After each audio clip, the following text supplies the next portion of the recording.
Ready to make a real impact every day?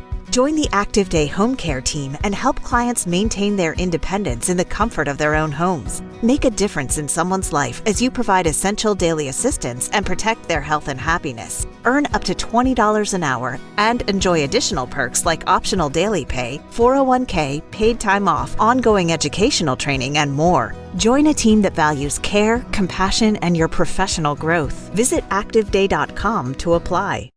You just realized your business needed to hire someone yesterday. How can you find amazing candidates fast? Easy. Just use Indeed. Stop struggling to get your job post seen on other job sites.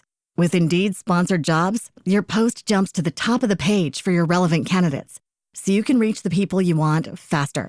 According to Indeed data, sponsored jobs posted directly on Indeed have 45% more applications than non-sponsored jobs. Don't wait any longer. Speed up your hiring right now with Indeed. And listeners of this show will get a $75 sponsored job credit to get your jobs more visibility at Indeed.com/PODKATZ13. Just go to Indeed.com/PODKATZ13 right now and support our show by saying you heard about Indeed on this podcast. Terms and conditions apply. Hiring? Indeed is all you need.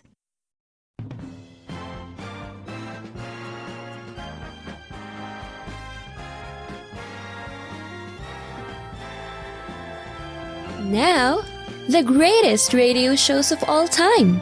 Suspense. The Shadow Node. Washington calling David Harding, counter-spy. Classic radio theater. The Great Gildersleeve. Fibber McGee and Molly. Dragnet. Gunsmoke. The Lone Ranger. Now, step back into our time machine with your host, Wyatt Cox. Good evening, friends of the Inner Sanctum.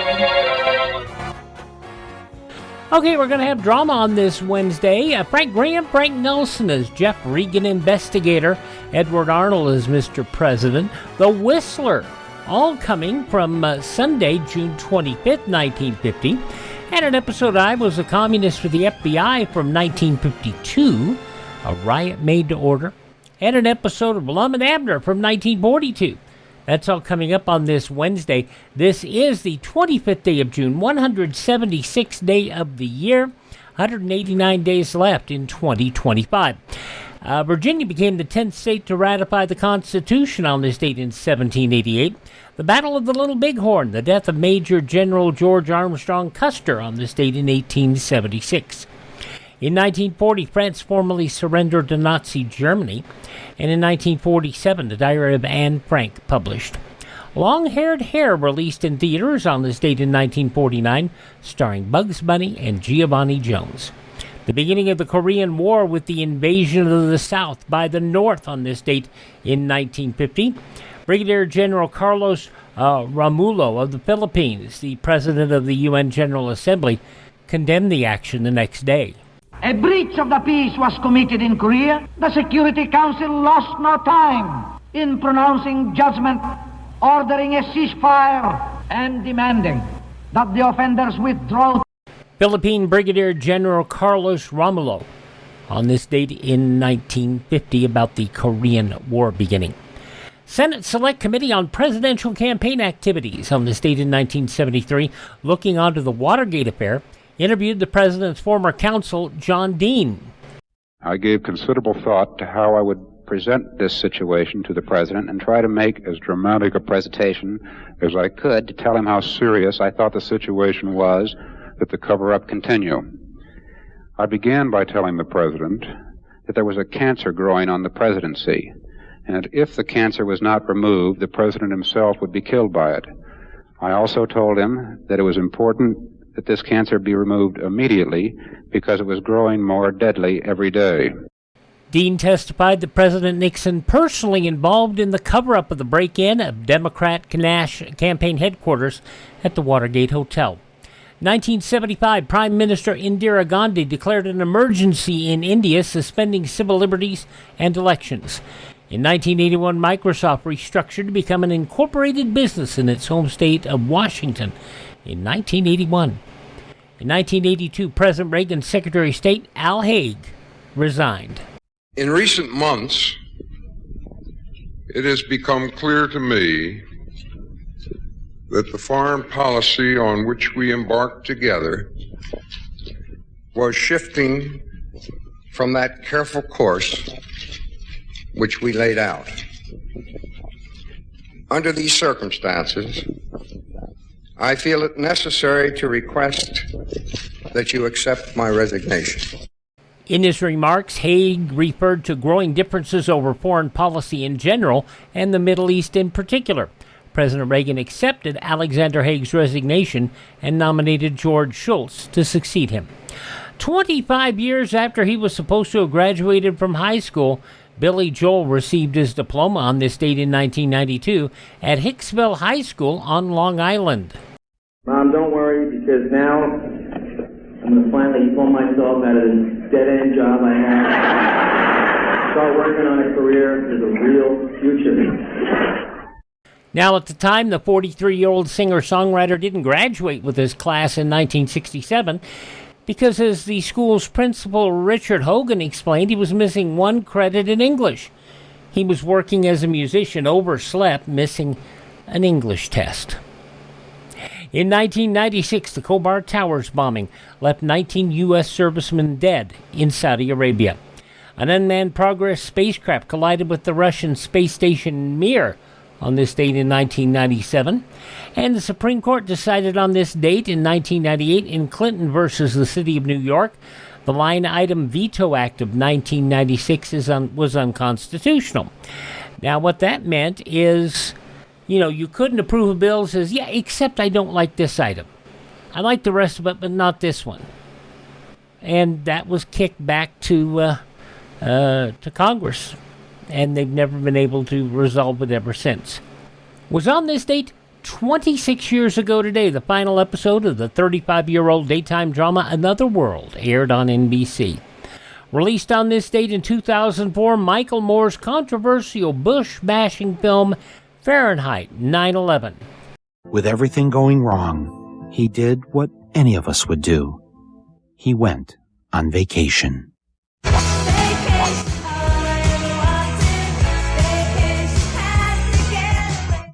Now, the hard left film did more to coarsen the dialogue between the left and the right than anything talk radio has ever done, who always gets blamed for coarsening the dialogue.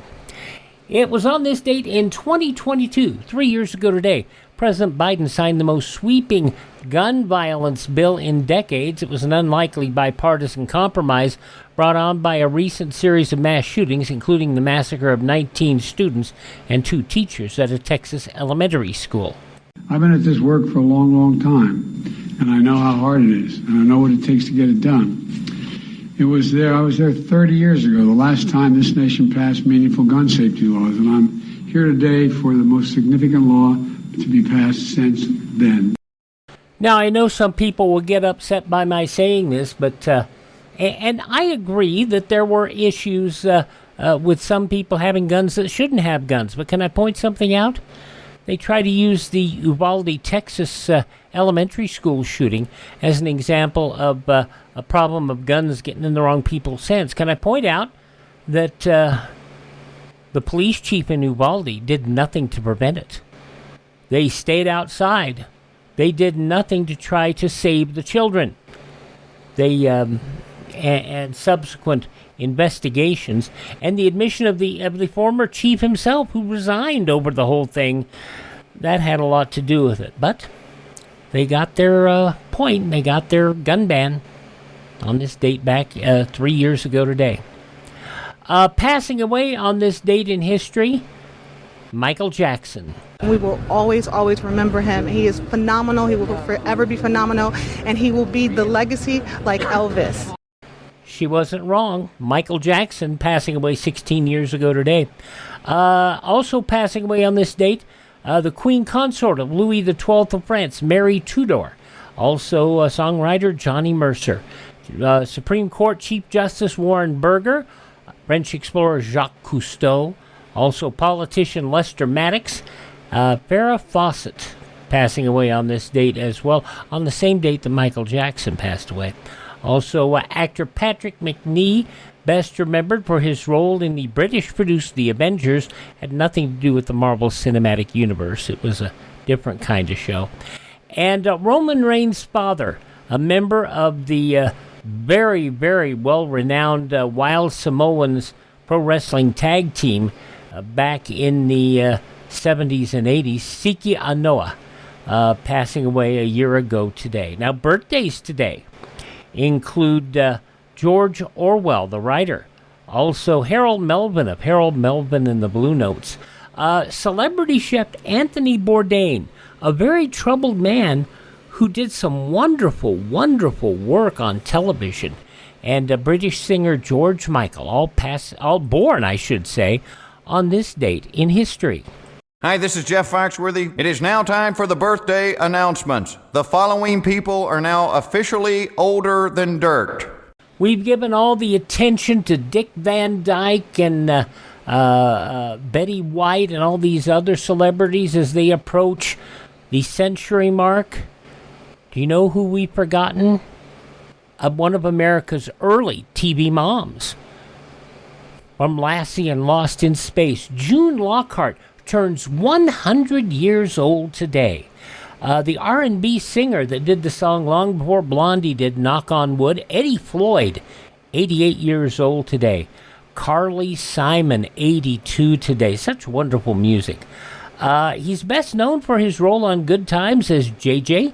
Jimmy Walker, Dynamite, at 78. You know, for the longest time, Jimmy Walker refused to talk about Good Times in that role, and it appears here in the later years he has softened a lot on that stance, and it's a good thing because for some time he appeared to be just a bitter old man, and now he seems to be embracing his role in history because it really was a great part. And he can be a very, very funny man when he doesn't let the bitters get to him. Associate Justice of the Supreme Court, Sonia Sotomayor, is 71. You have nominated me to serve on the country's highest court, and I am deeply moved. And whatever you think of the politics of Ms. Sotomayor, you have to admit that the Supreme Court's no longer a good old boys club. It's not. Also, comedian, she is 71 years old today. Comedian Ricky Gervais is 64. Could I just say now for any listeners, this is not the thoughts and beliefs of the management. There is no such thing as ghosts. I do not believe in ghosts. It's good to know. I don't think they believed in you either. Gervais is a funny, funny man. And, I got to say this. When he got bit by the politically incorrect bug. He didn't believe in a lot of what, politics were going on. Still did some funny stuff. Politics does not observe political correctness. It really doesn't. He's 64 years old today, is Ricky Gervais. One of the people who has talked a lot about this is and I'll call him, politically correct. He's a little person. He calls himself a midget, and that's Brad Williams. Funny, funny guy. Not the cleanest comic in the world, but he's funny. And he gets mad at people who get offended on behalf of him because they don't like that he calls himself a midget. And, to me, it's kind of like, well, he wants to be called a midget, fine. You don't want to be called a midget, fine. It just seems to me that a lot of people apologize for people complaints about people being offensive when they're not the ones being offended. Anyway, other people born on this day. A couple of people from both Freaks and Greeks and ER. Linda Cardinelli, 50 today. Busy Phillips, 47. Cardinelli also starred in Dead to Me, and Phillips starred in Cougar Town. So, a couple of stars from a couple of renowned shows having birthdays today. Well, some of the people celebrating the 25th day of June is their birthday, and if this happens to be your birthday... Hi, we're the Four Freshmen, and we just want to say, Happy birthday to you! I mean, let's face it, if we wanted to be all that politically correct, some of the greatest comics in the world, one of the funniest men I ever saw on stage, Don Rickles. Could you imagine Rickles trying to do an act today? he would be canceled faster than anything, and not deservedly, because he was funny. He really was. Okay, let's get back to the important stuff here. Get off my soapbox and talk about our shows that are all three of our first three shows are all coming from Sunday, June 25th, 1950, 75 years ago today. We're going to start off with a West Coast show starring Frank Graham and Frank Nelson. That'll be coming up in a moment here. You just realized your business needed to hire someone yesterday. How can you find amazing candidates fast? Easy. Just use Indeed. Stop struggling to get your job post seen on other job sites. With Indeed sponsored jobs, your post jumps to the top of the page for your relevant candidates, so you can reach the people you want faster. According to Indeed data, sponsored jobs posted directly on Indeed have 45% more applications than non-sponsored jobs. Don't wait any longer. Speed up your hiring right now with Indeed. And listeners of this show will get a $75 sponsored job credit to get your jobs more visibility at Indeed.com/PODKATZ13. Just go to Indeed.com/PODKATZ13 right now and support our show by saying you heard about Indeed on this podcast. Terms and conditions apply. Hiring? Indeed is all you need. Ready to make a real impact every day? Join the Active Day Home Care team and help clients maintain their independence in the comfort of their own homes. Make a difference in someone's life as you provide essential daily assistance and protect their health and happiness. Earn up to $20 an hour and enjoy additional perks like optional daily pay, 401k, paid time off, ongoing educational training, and more. Join a team that values care, compassion, and your professional growth. Visit ActiveDay.com to apply. You just realized your business needed to hire someone yesterday. How can you find amazing candidates fast? Easy. Just use Indeed. Stop struggling to get your job post seen on other job sites.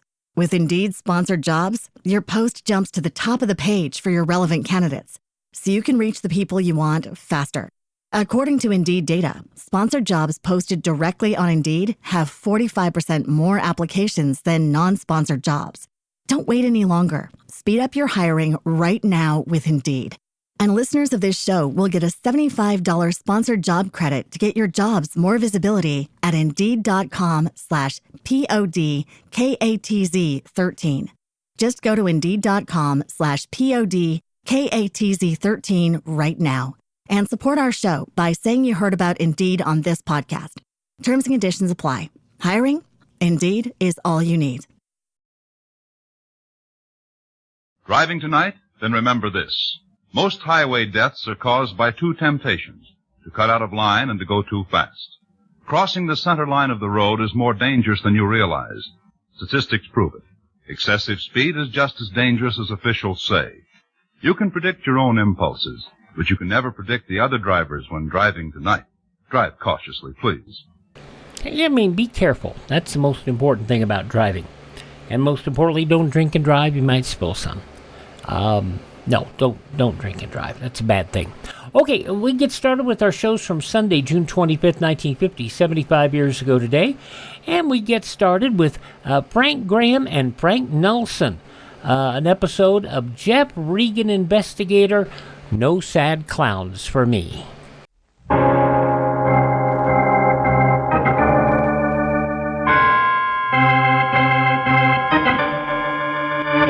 My name's Regan. I work for Anthony J. Lyon, Detective Bureau. They call me the Lion's Eye.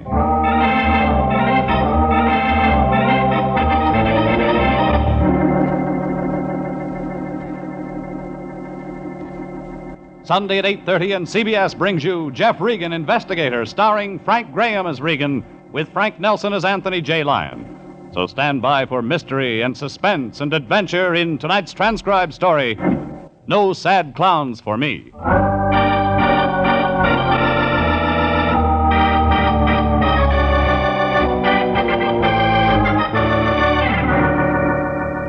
There was a tall clown and a short clown juggling this one, plus a sleek but overaged destroyer named Ruth that wore tights and trained tigers. All parts of a big circus playing a small town of 649 people. And somewhere along the midway, a joker wanted to cut me down to size. 6-foot box size. I wasn't thinking about the circus when I went to the detective bureau Wednesday morning, but my boss was. The lion was up to his knuckles in... Green, my boy. I've just about decided to have our whole office done over in green. Why the sea of $1 bills? A client, my boy, with payment in advance. Those bills look like they've been papered in a rat's nest. They're all in pieces, my boy, but they're good. You'd know. Of course. Notice when I hold this one against this 300-watt light, the paper's made with silk threads. Fitting the torn bills together, they come to $67, Jeffrey. And the client is... See this canvas bag? Bottle top? It's full of nickels, dimes, and quarters, Jeffrey. With the $1 bills, it makes a very nice retainer of $75. For which we do what? Nothing. Oh, wait a minute, Fatso. You mean a client walked in here, laid down $75 to hire us to do nothing? Exactly. Duck, there's a curve on this pitch. No, my boy. The whole thing's perfectly legitimate. Our client walked in about an hour ago. Description? Well, he was a tall man, eccentric. Go on. 45 or 50 years old, long, pale, stringy, yellowish hair, like an actor, and oddly dressed. This keeps getting better. Well, he had on a single-breasted pinstripe suit and tennis sneakers, a rope for a belt. Does he fly? What? No. Anyway, Jeffrey, he put the money down. He saw I was worried about the small denominations, and then he said, "It's not brass." Just like that. It's not brass. Circus expression, my boy. Then he leaned right over this desk and said slowly, showing his big teeth, Jeffrey, "When a little old man named Crackley comes in, don't take his case." And you went for that? Of course. We do nothing, no trouble at all. Lion, it could be we're in trouble. Give me our client's name and address and the retainer. I'll take it back. Well, unfortunately... Don't tell me. You didn't get the name and address. Well, you see, my boy, he was in a great hurry. You gave him a receipt for the 75? Oh, of course. Everything very businesslike. That ties us into the case, but good. Now, no matter what happens, we're mixed up in it. You're borrowing trouble. We bought it. Oh, relax, my boy. We gotta get that receipt. Forget it. Just be grateful. Okay, Lion. But if Crackley shows up, be careful. I turned and started for the door. Our new client was a crank. We'd have to be more than careful. But I couldn't dump the trouble into the lion's lap. I slammed the door on my way out. The noise made a little old guy jump. He was standing in the hall just outside our door. It wasn't hard to figure who he was. Crackley? You know my name? Well, I do now. You're on your way into the Lion Detective Bureau. Yes. I'm Regan. The Lion's Eye? That's what they call me. You're the man I came here to see. You were highly recommended. I'd like to talk to you, Crackley. I know a place they'll let us sit down for 50 cents. Yeah, I could use a drink. I thought maybe. We went to Dugan's bar. Crackley was a little guy, but smart, almost sharp. He had an outdoor face, tanned with deep wrinkles like closed eyes in his forehead. Like he had a lot on his mind, and he wanted to talk. I'm the owner of a circus, Mr. Regan. Oh, congratulations. Well, you don't understand. I don't know if you can imagine the responsibilities of a circus owner. To his employees, I mean. They're all specialists. And if we were to close up and go out of business, well, there'd be no place for them to go. Except another circus. Oh, circus business has fallen off since the war years, Mr. Regan. Oh, I hadn't heard. Business is terrible. Oh, sure. Another drink, gentlemen? No, thanks. No, I don't. Now, why did you come to the Lion Detective Bureau? I want you to find a man named Bliss. Why? Well, Bliss has been investing in my circus. Putting money into a losing proposition? Oh, it's not unusual. People that love the circus, especially wealthy people, enjoy putting their money into things that give them pleasure. Bliss is missing? Oh, for the last 3 weeks. And the money has stopped coming into the circus? Well, yes, Mr. Regan. When did you last see Bliss? The fact is, I've never seen Bliss. But he puts money into your circus? Through his lawyer. Right now we're playing Bliss's hometown. I'd hope to meet him in person, but... Yeah. What would you say, Mr. Crackley, if I told you a strange man came into our bureau this morning and paid us not to take your case? What? Someone's following me? Well, I don't know, but Yeah. Yeah, Mr. Crackley, someone's following you. Mr. Regan, what are you looking at? You mean, what is it looking at us? Where? Stay put. I'll be right back. I ran to the window.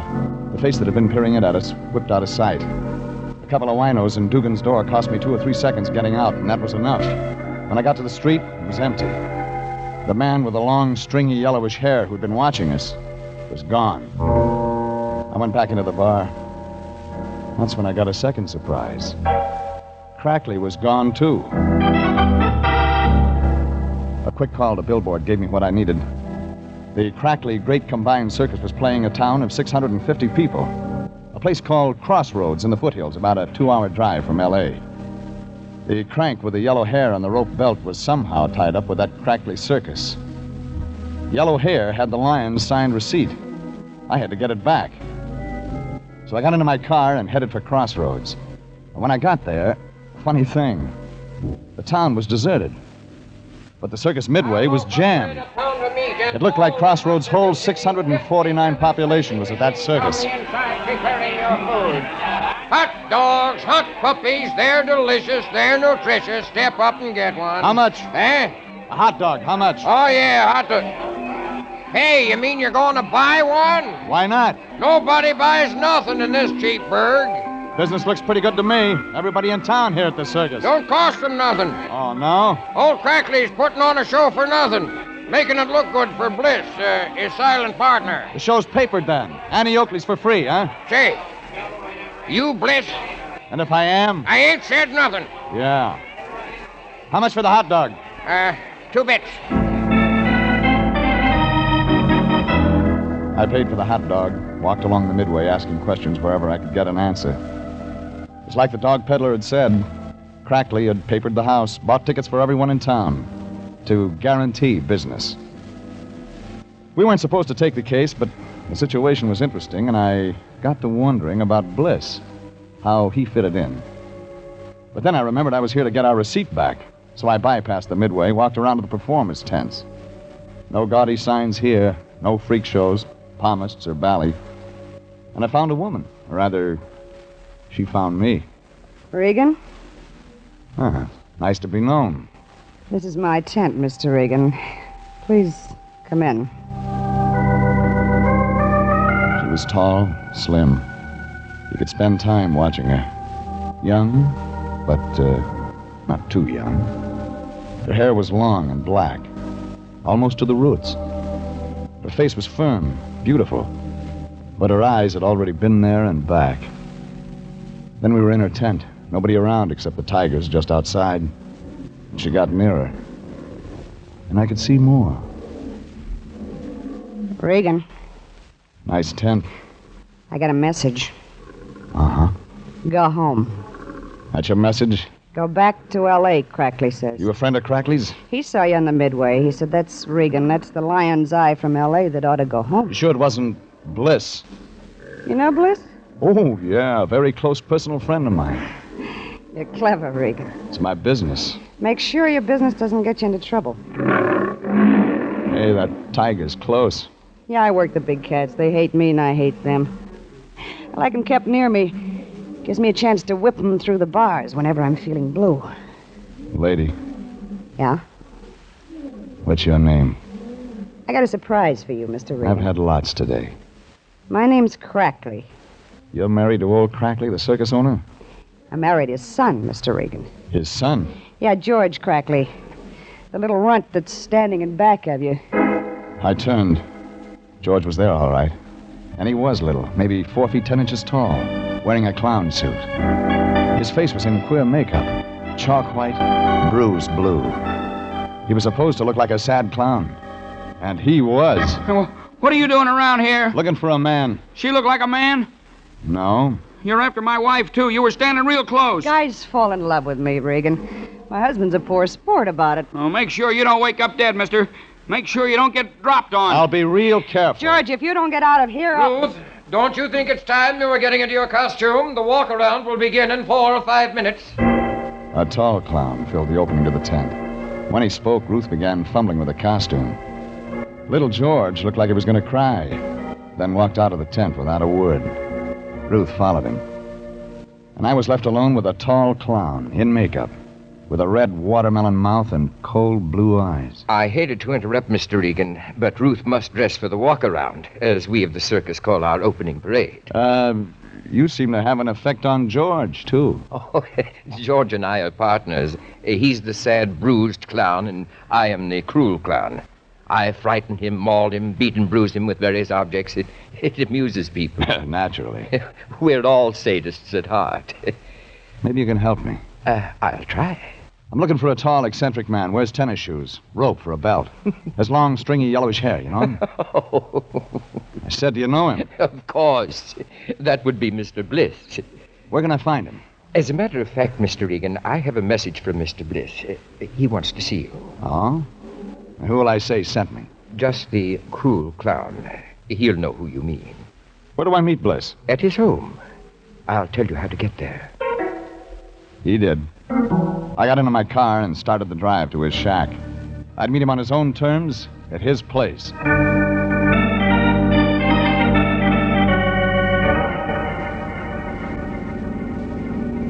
It was a 15-minute drive, most of the way up a side road. I was almost there when a car pulled into the side road behind me, coming up fast, its headlights growing in my rearview mirror. I pulled over to let the speedball pass. He began to cut in on me. The trailer he had hitched on sideswiped me. I felt myself go against the steering post. Then I didn't feel anything for a long time.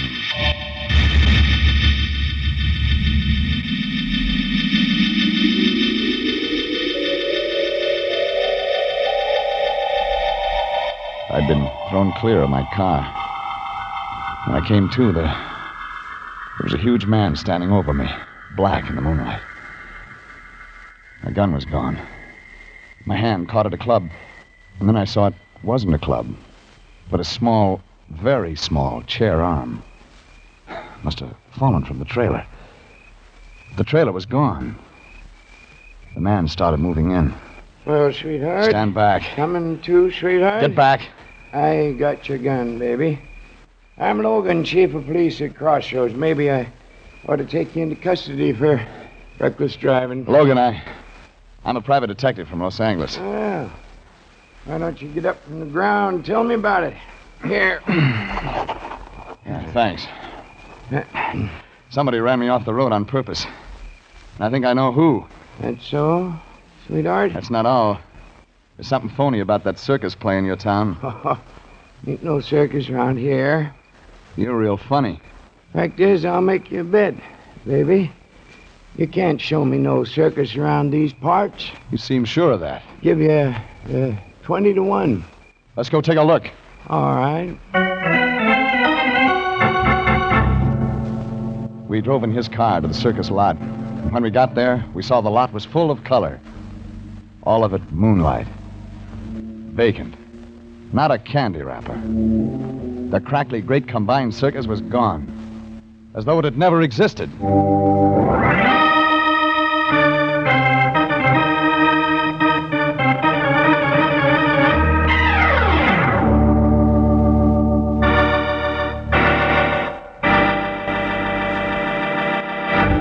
This is CBS, and you are listening to No Sad Clowns for Me, tonight's adventure with Jeff Regan, Investigator.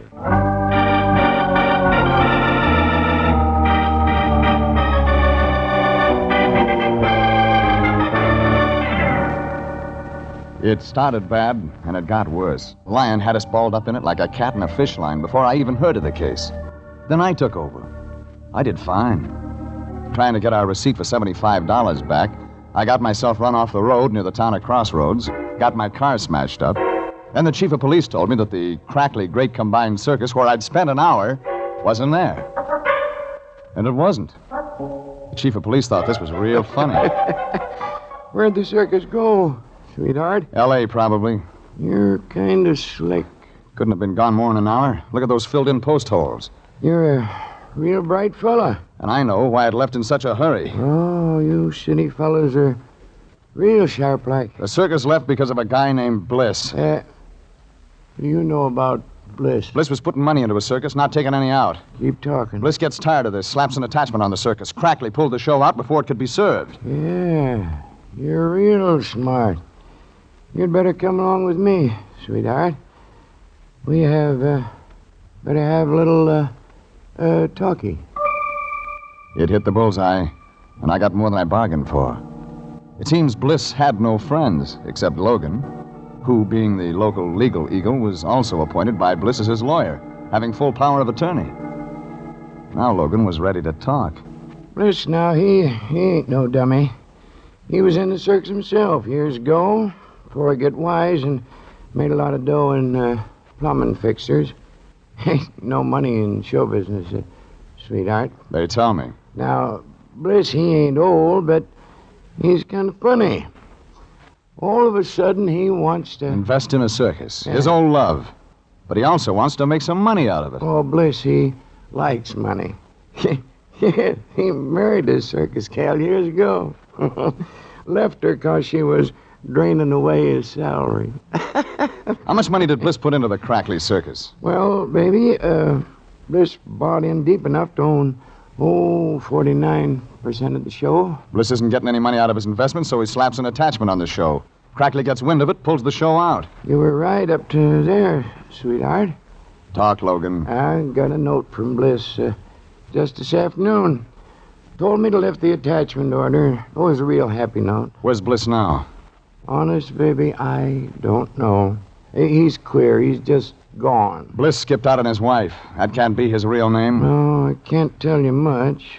Promised Bliss I wouldn't, but his name used to be Elmer C. Bickle. You got a phone, Logan? Here you are, baby.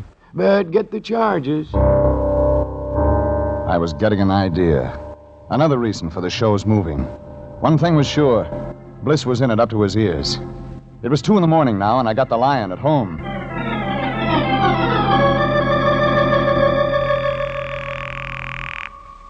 Yeah, Anthony J. Lion Detective Bureau, Home Office. We never sleep. And why haven't you been asleep? Jeffrey. Well, I've had some very important work to do tonight. Such as? Pasting those dollar bills together, if you must know. You're graduating from kindergarten right now, Fatso. Get your car out. At this hour? I'm in Crossroads, California, slaving for the agency, and you can help. What can I do? Get all the stuff you can on a guy named Elmer C. Bickle. Pickle? Bickle. Joined the circus years ago, married somebody, left his wife. Check variety. That'll take all night, Jeffrey. You've got 1 hour. Oh, another thing, Fatso. Check the theatrical hotels, places where show people, circus people put up. Here's what we need. A line on anybody connected with the Crackley Great Combined... I can give you that, sweetheart. What? You what? I know where they probably hold in. Lion, forget that last. But check Bickle. I hung up, and Logan said he'd heard the performers from Crackley Circus usually stayed at the Fossman Hotel in Los Angeles. So I called the Fossman Hotel. Oh, hello. The desk clerk sounded wide awake. Fossman Hotel? Has Mr. Crackley checked in? Who's asking? Regan, private investigator. Well, we certainly could have used a private investigator this morning. Why? Heavens, the circus came in without telling us. Everybody's so upset. You better make sure they pay in advance. Oh, well, Mr. Crackley paid everything in advance. He has the finest suite of rooms. But there's such confusion. I just don't know what to do. You wouldn't. Now, about Crackley. Oh, I'll ring. But he's probably asleep anyway.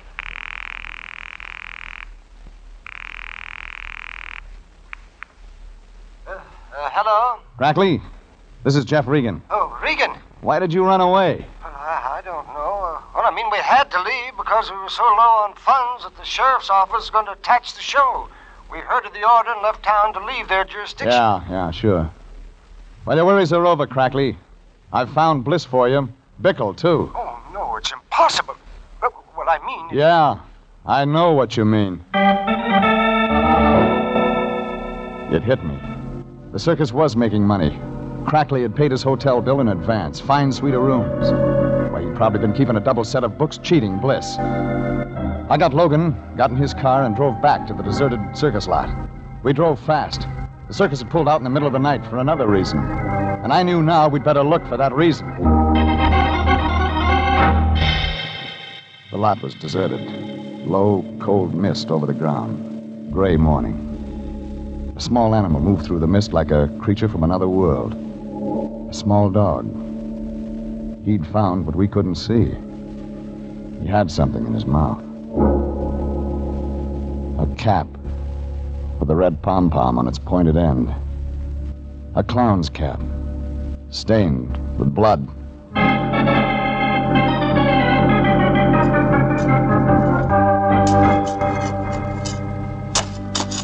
Logan had men digging within minutes. One of the filled post holes seemed larger than the rest.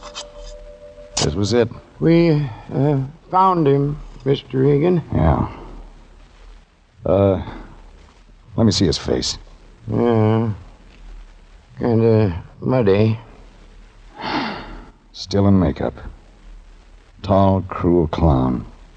You know him? Yeah. You too. Pull the skull cap off. Poor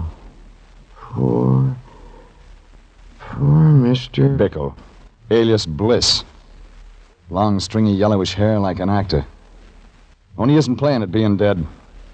Come on, Logan. Keys to your car. I've got an appointment at the Fossman Hotel.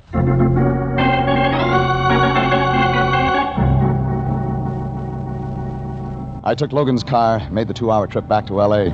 I phoned the Lion as soon as I hit town. I got the complete rundown on Bickle. Then I went to the Fossman Hotel. I asked the room clerk for old Crackley's room number. It was 203. I didn't wait to be announced. You should lock your door, Crackley. You could get company you might not enjoy. Well, I've been waiting for you. I know why you pulled out of Crossroads so fast last night, Crackley. Well, I don't know anything. I found Bliss. I'm not interested in Bliss anymore. And maybe you're interested in Bickle, the tall clown. Now, please, Mr. Regan. Bliss joined the circus under his real name, Bickle, to check up on his investment. The tall clown was Bliss? Yeah. He was eccentric, but not eccentric enough to throw his money away. But he got more than he bargained for. No, please, now leave me alone. He's dead, Crackley. Dead. Yes, he's dead. You pulled out of Crossroads last night because a man was killed and buried there on the lot. But I didn't kill him. But you know who did? No. I had the Lion check on Bickle. It seems he married a Ruth Sandusky in Chicago, April 18th, 1930. Now, Ruth Sandusky was only a kid then, featured in an animal act. My son George married her in good faith, Mr. Regan. I was against the marriage. Where's George now? But I can't tell you. I left him in Crackley's suite of rooms, checked the front desk for George's room. Was told he lived in his own small trailer. But when he was in town, he always parked it down by the circus warehouse. That's where I headed.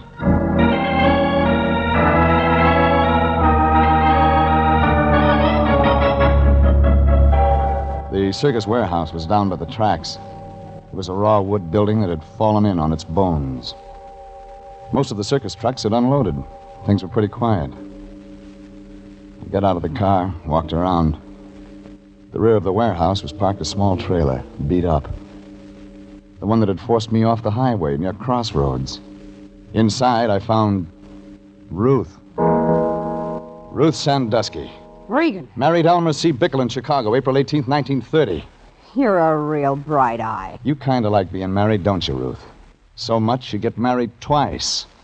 Girl needs a man. With money. Bickle ran away from me the week we played Chillicothe. The only way I knew he was alive, he used to put crazy ads in the trades every Christmas. You'll be sitting pretty when old man Crackley dies and George inherits the circus. Oh, I try not to think of such things. Bickle joined the circus 3 weeks ago. He recognized you, wanted you again, moved in on George. The thing is, you were still married to Bickle.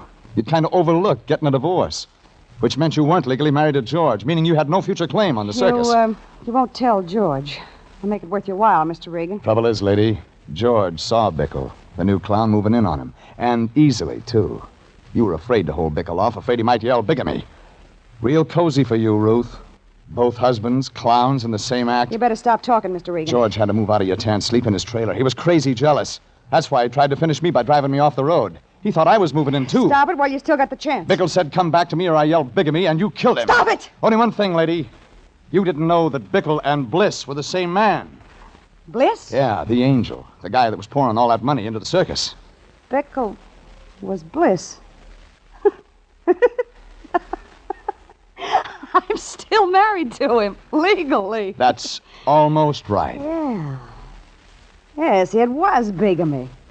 What do I want with George now? As the wife of Bliss or whatever he called himself now, I'll inherit all his dough. You killed Bliss. What? Crackley thinks his son did it. George will go to the gas chamber for me. I'm a bigamist, Mr. Regan, so give me 2 years. No, Ruth, no. What? No, you won't get rid of me that easy. George. I heard what Little you were telling George, the sad, bruised clown, stood in the doorway of a small trailer. It was like he didn't see me, only Ruth, his almost wife. But he'd heard I plenty. thought you killed him because he was molesting you. Shut up, George. I thought you killed him because you loved me. You stay away from me, George. Ruth ran out of the trailer, followed by George. He slammed the door to hold me back. I got the door open just in time to see little George slip into the circus warehouse. I ran after them, fast. Inside the warehouse, it was dim. There was a sharp smell of circus animals. Little George was flexing his muscles for the first time in his life. I won't let him get you. I'll take you from the gas chamber. A superhuman strength had come into him. He had Ruth by the hair and was forcing her into an animal cage. The tiger was crouched in the corner of the cage, ready to jump. I grabbed both George and Ruth by the hair and pulled them back. I kicked the cage shut.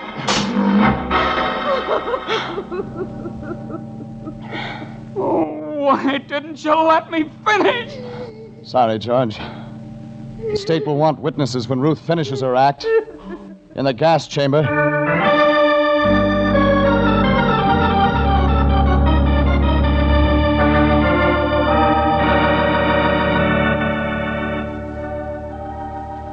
That wound it up.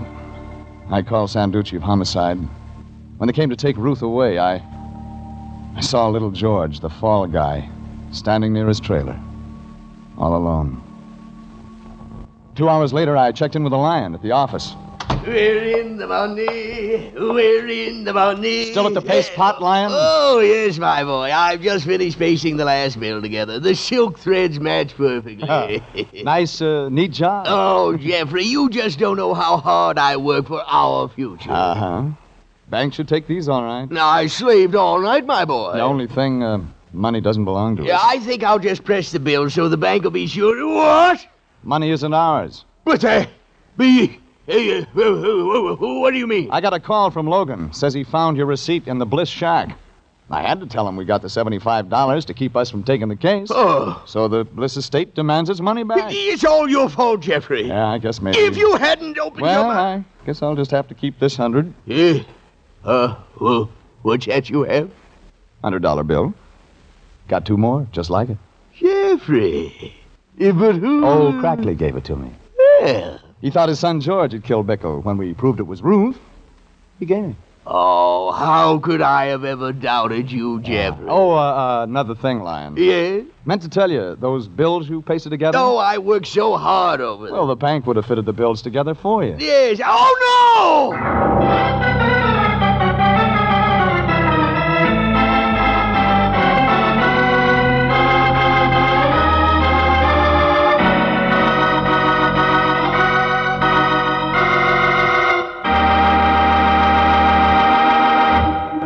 Jeff Regan, Investigator, is written by William Frug and Gilbert Thomas, directed by Sterling Tracy, and stars Frank Graham as Regan with Frank Nelson as Anthony J. Lyon.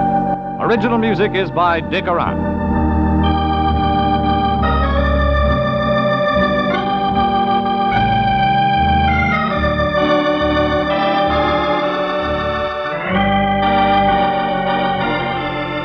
Jeff Regan, Investigator, is transcribed each week at the same time over CBS. Bob Stevenson speaking, and inviting you to be with us again next Sunday at 8:30 for more suspense and mystery and adventure with Jeff Regan, Investigator. This is CBS, the Columbia Broadcasting System.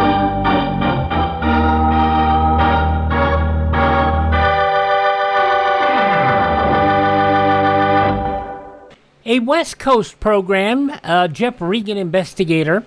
It would be Frank Graham's last radio role. He would commit suicide September 2nd, 1950, and that would bring that show to an end. He was just 35 years of age when he passed. Okay, and part of the reason that he ended his life, because he had probably, the reason that is believed, he passed away by carbon monoxide poisoning. He had a photograph of Mildred Rossi by his side. Rossi had ended a relationship with him weeks earlier. She was an actress, makeup designer, special effects artist, and animator. Alrighty, Jeff Regan Investigator, going back 75 years ago today, and that was June 25th, 1950. Take a look at some of the headlines in a moment, and then an episode of Mr. President.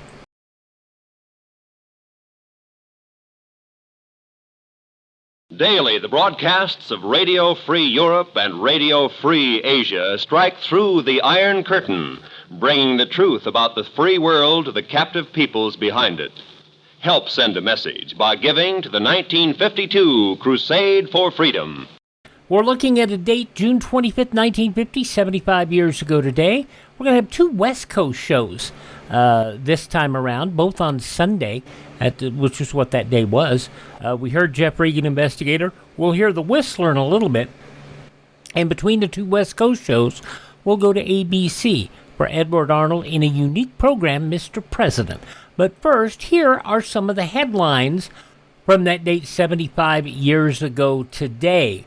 Of course, the Korean War all over the news. President Truman, his top diplomatic and military leaders conferring for more than 3 hours how to help communists threaten South Korea. No decision announced. The Russian boycotted UN Security Council condemning North Korea's invasion of South Korea as a breach of the peace, ordered an immediate cessation of hostilities and a withdrawal of invading troops to the north-south border along the 38th parallel. It was a 9-0 vote.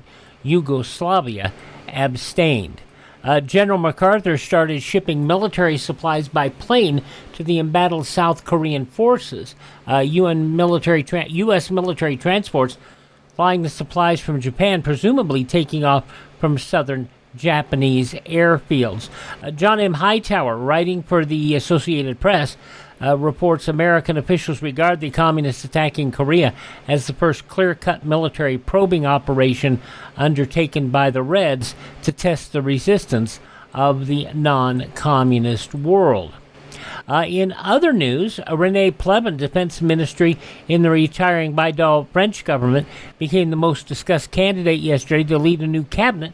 The old one, under Georges Baydal, thrown out of office by a negative vote in Parliament on Saturday. Fire and flood struck a 6-county area in north-central West Virginia Saturday night, leaving at least 4 dead, 16 missing. Property damage estimated in the millions. American Federation of Labor switchmen halted all trains of 4 Western and Midwestern railroads in a strike yesterday. A 5th railroad did not defy the walkout and operated some trains. The Coast Guard announced last night it had received a report from a ship that a blanket stamped northwest and parts of bodies found near the eastern shore of Lake Michigan. Coast Guard had no further details. And the Great Lakes passenger ship City of Cleveland collided with a Norwegian freighter on Lake Huron in a heavy fog early yesterday. At least 2 people died in the crash. And those some of the day's top news stories for the newspapers of Sunday, June 25th, 1950. And coming up in just a moment, we will go back to the great shows, and a great show from Edward Arnold as Mr. President.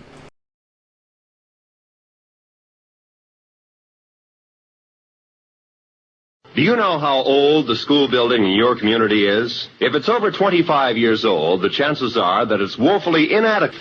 Join with the groups in your community working for better school conditions. Remember, better schools build a stronger America. We are praying for bonds to be let here because we still have here in our small community of Ely, Nevada, 2 schools in active use that are over 100 years old and need to be replaced because they can't be remodeled. And the reason they can't be remodeled is the remediation of many of the issues, including asbestos, would cost more than building the new school. So hopefully we're going to get somebody to be able to make those schools work. Anyway, a wonderful premise of a radio show over on ABC was Mr. President. Edward Arnold, the star, he played Mr. President. But from week to week, you didn't know which president he was portraying unless you were good at history, unless you could follow the clues. This episode from 75 years ago today, Sunday, June 25th, 1950. I don't care what the public reaction is as long as I'm sure I'm right.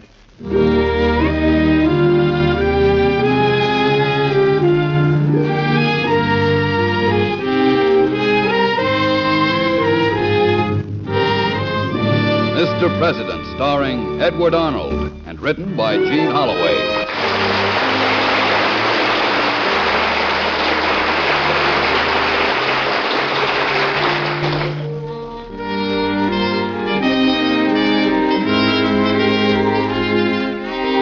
Mr. President, at home in the White House, the elected leader of our people, our fellow citizen and neighbor.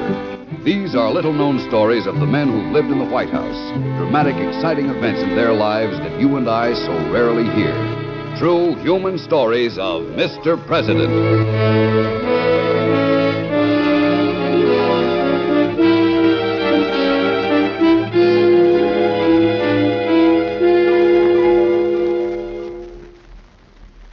We'll bring you Edward Arnold as Mr. President in just a moment. But first, let's get a little philosophical on the subject of character in our presidents. You know, all Americans grow up with the idea that they might be president someday, and why not? Our presidents have come from every environment, rich, aristocratic like Washington, poor, self-educated like Lincoln. They've been lawyers and farmers, warriors, school teachers. Teddy Roosevelt was bluff and hearty. Wilson, a quiet, scholarly type. They had personality. They were all men who captured the public imagination in one way or another. A sense of responsibility. Certainly in a time of emergency, the country needed a man who could step in and assume leadership. Think about it. Could you be a Jackson or a Monroe? Let's learn more about it by listening to today's story of Mr. President and see if you can name the president on whom this episode is based. The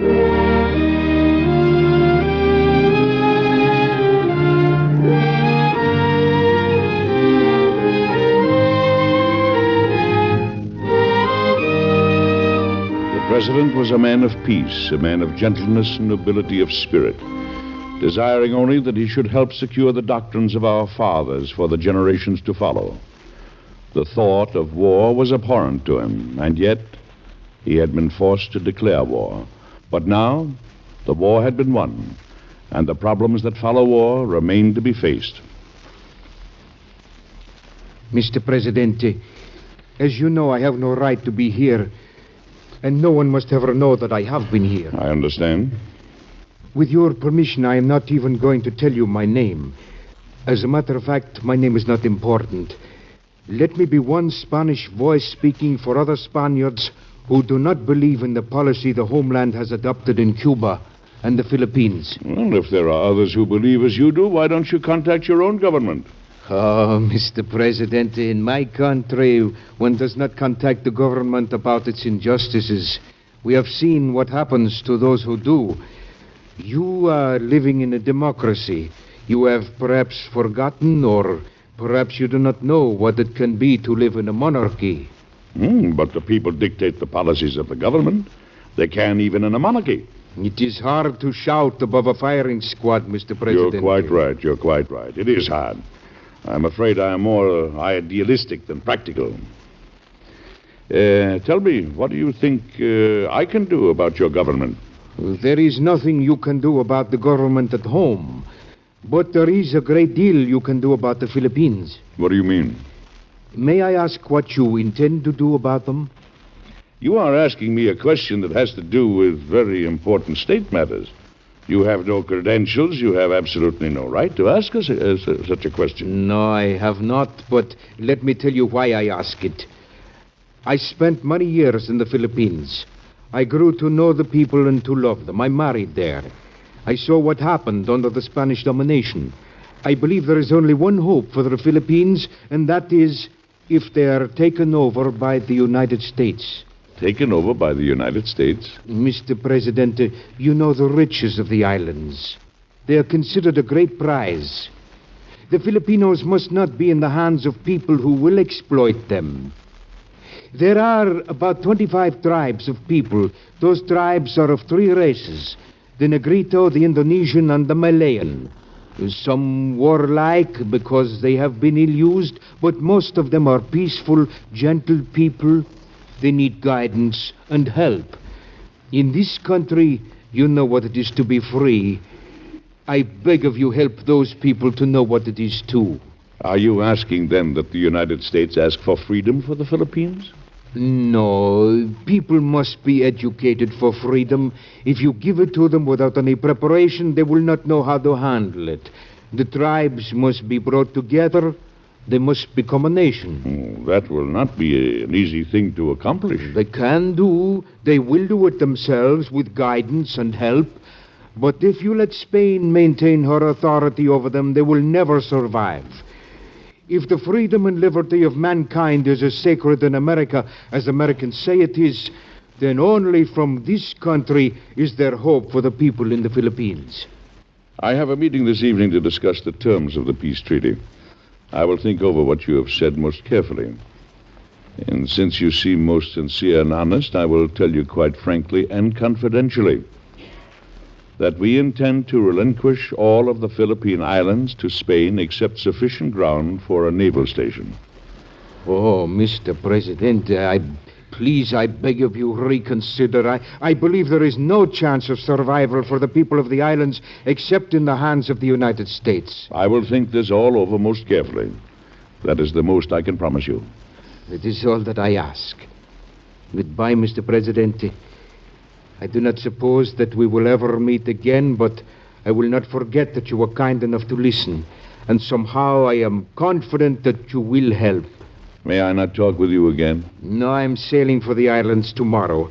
I arrived only today, but I do not dare leave my family alone 1 hour more than is necessary. Good night, Mr. President. This has been a great honor. Good night, and thank you for coming.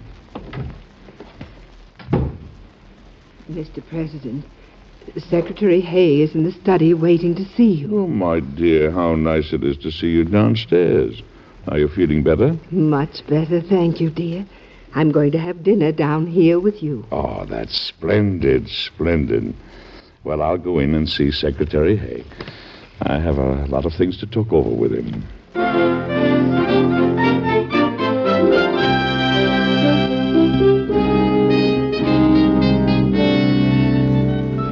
Mr. President, have you thought what it'll mean to you politically if you should attempt to take over the Philippines? No, I haven't. It never occurred to me for one moment, John, that the problem involved was what would such an action mean to me politically. Well, may I tell you? Of course.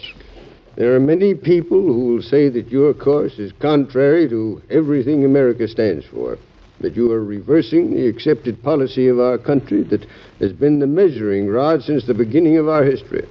They'll say you're placing the United States in a position where, in the eyes of the rest of the world, she will look as selfish and greedy as any of the European countries that have seized territory. Yes, I can see how that could be said. But it will not be true. Spain will fight tooth and nail to keep the Philippines. She can hardly fight tooth and nail. She's already lost the war. Well, her statesmen can still fight. They'll say that we're taking advantage of it. She took advantage of the Philippines. Be condemned by every European power. I don't doubt it. And they will all be the powers that want the Philippines themselves. You sound as though you'd already made up your mind. No, I haven't made up my mind. It's going to take me a great deal of thought before I do make it up. Tell me, have we received any new communications this evening from the Peace Commission in Paris? No, we haven't. Of course, they will be completely unprepared for my change of attitude if I do change.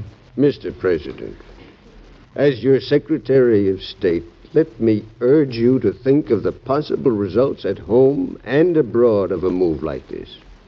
Think of the reactions of what people say if... John, I am not concerned with any of those things. You're not concerned with any of those things? No, the only thing that concerns me is what is the right thing to do. I don't care what public reaction is, as long as I'm sure I am right.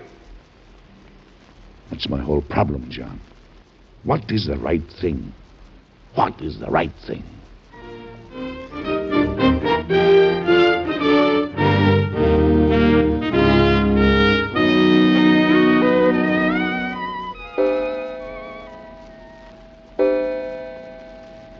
Mr. President, it's 2 o'clock. You've been walking up and down for hours. I'm sorry, my dear. Have I disturbed you? No, I'm not disturbed. But I do think you should get some sleep.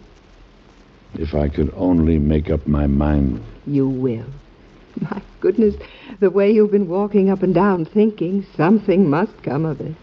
I've talked to so many people. I've gone to everyone I can think of for counsel, and nowhere have I been able to get any help. Then why don't you try prayer? Prayer?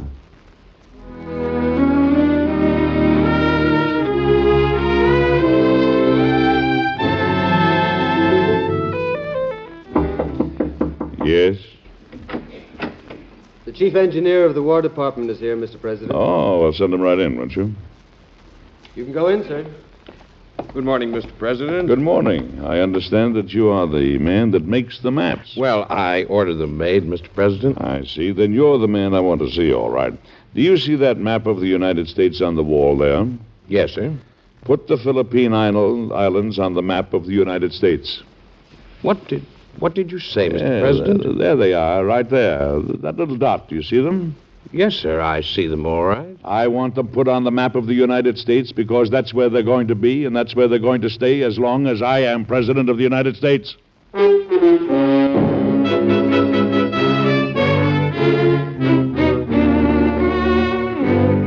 President, I have word from the Commission. The Spanish are saying everything about us that I warned you they might say. Well, we have broad shoulders in this country. Trouble in the Senate and in the House, too. You've chosen a hard row to hoe. John, I know I have. I can't tell you how many nights I've spent walking up and down in this office trying to decide what was the right thing to do. And I'm not ashamed to tell you that finally I went down on my knees and prayed Almighty God for light and guidance. And at last it came to me. These things came to me. That it would be cowardly and dishonest to turn the Philippines back to Spain. That it would be bad business and discreditable to let them be turned over to any of the other European powers, and that we could not leave them to themselves as they are not yet ready for self-government. Well, I can't deny those points. They all make sense, but I think we're going to have trouble getting that treaty ratified in this country, even if we can get it agreed on by the Peace Commission in Paris. Then we'll fight, John. We'll fight the same way the first of our fathers that came to this country fought. We'll be fighting for the same things, for man's rights and man's freedoms, and man's self-respect and integrity. We're going to educate the Filipinos and help them in every way we can. That's the American thing to do and the Christian thing to do. And by all that's holy, it's the right thing to do. If it means a fight, we'll win because we know how to fight and win this kind of a fight. We wouldn't be here if we didn't. Are you with me, John? I'm with you, Mr. President. Come in. Here is the map, Mr. President. Oh, thank you. There you are, John. Take a look at that. Now, there's the United States, and there's the Philippine Islands. How does that look to you? Looks to me as though that's the way it's going to stay, Mr. President. It is the way it's going to stay, no matter what Spain says, no matter what Europe says, no matter what Congress says. That's what's right. And that's the way it's going to stay on the maps. The Philippines are part of the United States until they're educated and strong enough and ready enough to form their own republic.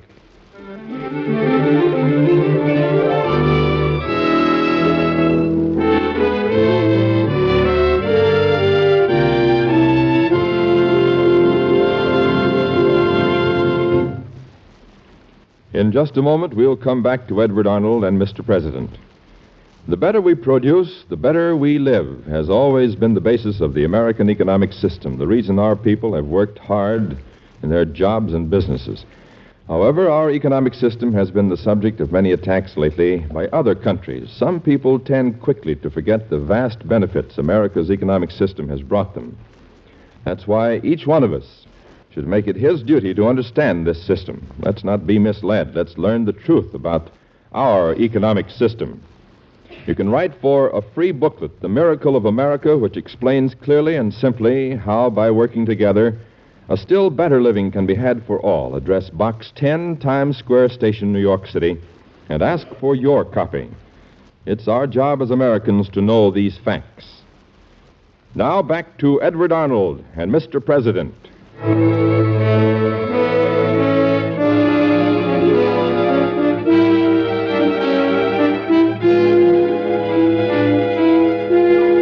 Well, have you guessed who the president was when all this happened? It really did happen, so listen closely. Secretary Hay was right. There was a storm of protest regarding the president's action. The commission in Paris did their best to change the president's mind, but on October the 8th, the president had Secretary Hay telegraph the commission. The sentiment in the United States is almost universal that the people of the Philippines, whatever else is done, must be liberated from Spanish domination.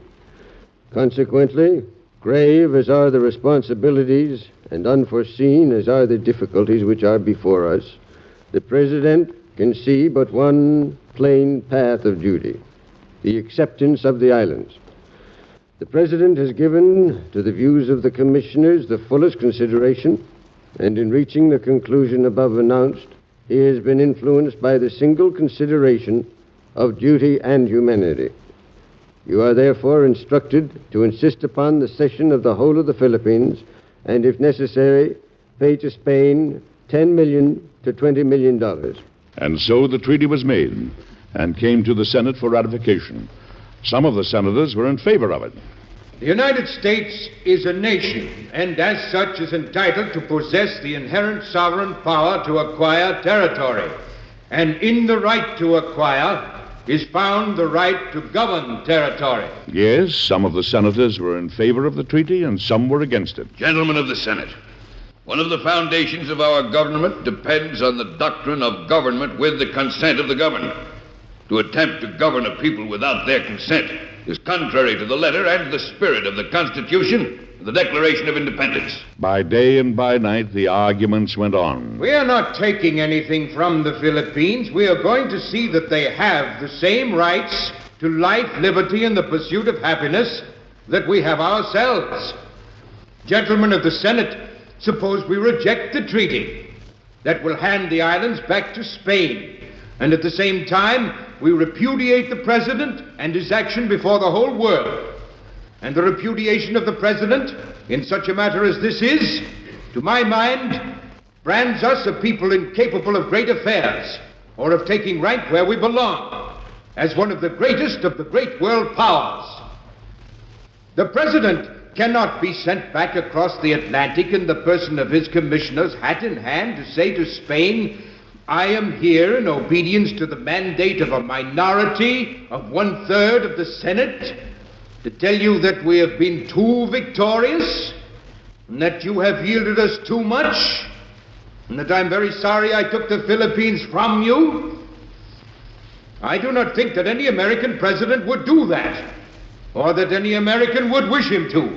And so the president won his point, and the love and admiration of his people seemed without bounds, and perhaps was exceeded only by the love and admiration of his wife.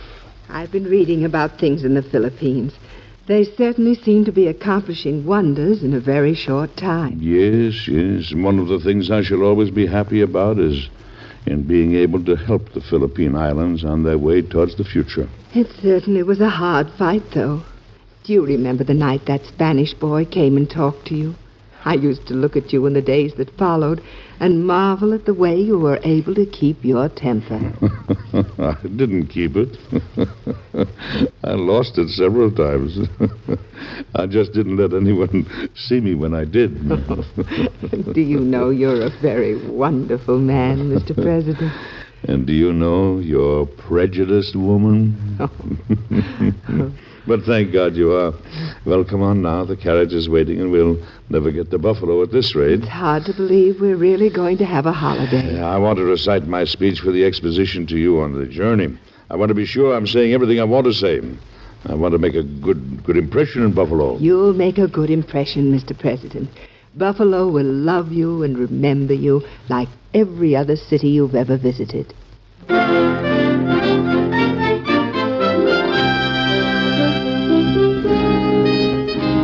My dear, I'm going to a reception now. Are you sure you want to stay here and rest? Yes, I'm tired after the journey. Are you going to say anything about how well things are going in the Philippines? Oh, I probably will. I can't seem to keep that out of my speeches any more than a father can keep from talking about a child he's proud of. Now, you just have a good rest, and then I'll come back and we'll have dinner. Just the two of us, shall we? Yes, I'd like that. Goodbye, my dear. Mr. President? Yes, dear? Would you kiss me goodbye again? Why, of course, my dear. I suppose you must go to the reception. Oh, now, my dear, I'll be perfectly all right. Please don't worry. It's just a reception. I've been to 1,000 receptions. I know. God keep you. God keep you.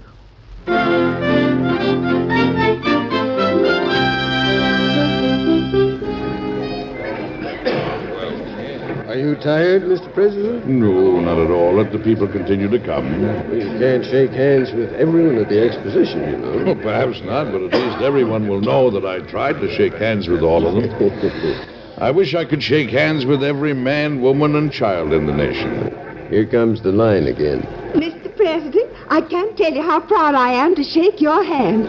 I didn't let my husband vote for you, but I am sure proud to shake your hand as if I had. I'm just as proud to shake yours, madam. Well, thank you. Well, I must say, he certainly Well, was a my man. son, I see your hand is bandaged. Were you injured inside? Get away! Charles, help me with the president. Coming out of this place. I mean, you ran right down the hall there. Do something quick, will they? Get a doctor as fast as you can. Get a doctor! John. Of course he is. John, don't let them hurt him. He didn't know. He's a poor, misguided boy. Don't hurt him. Now, there'll be a doctor here in a moment. Please, don't try to talk. Don't let them hurt him, John. Don't do anything to him now. Take him out of here. The president doesn't want him hurt. Where in God's name is that doctor? John, be careful how you tell my wife. Oh, be careful.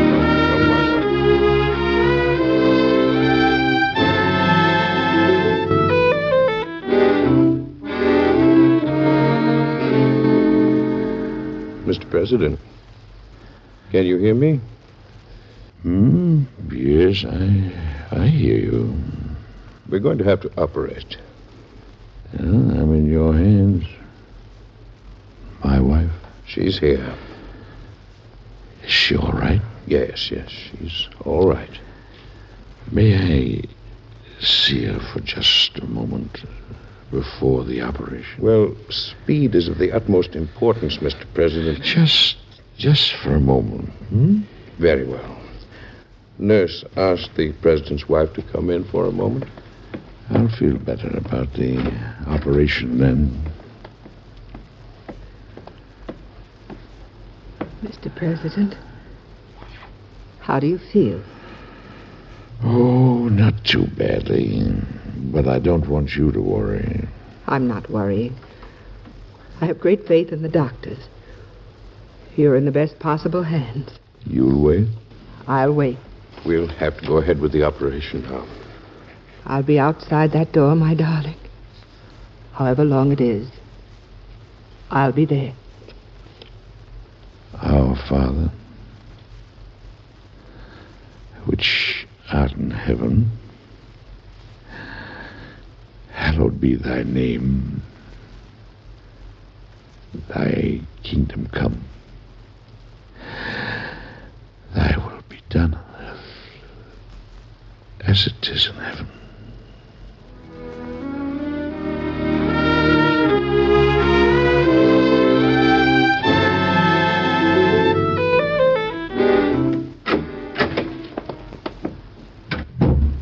I think perhaps you'd better go in now. How is he? He's failing. Oh. Past few days he seemed so much better than we'd hoped. But he's failing. Then I must go into it.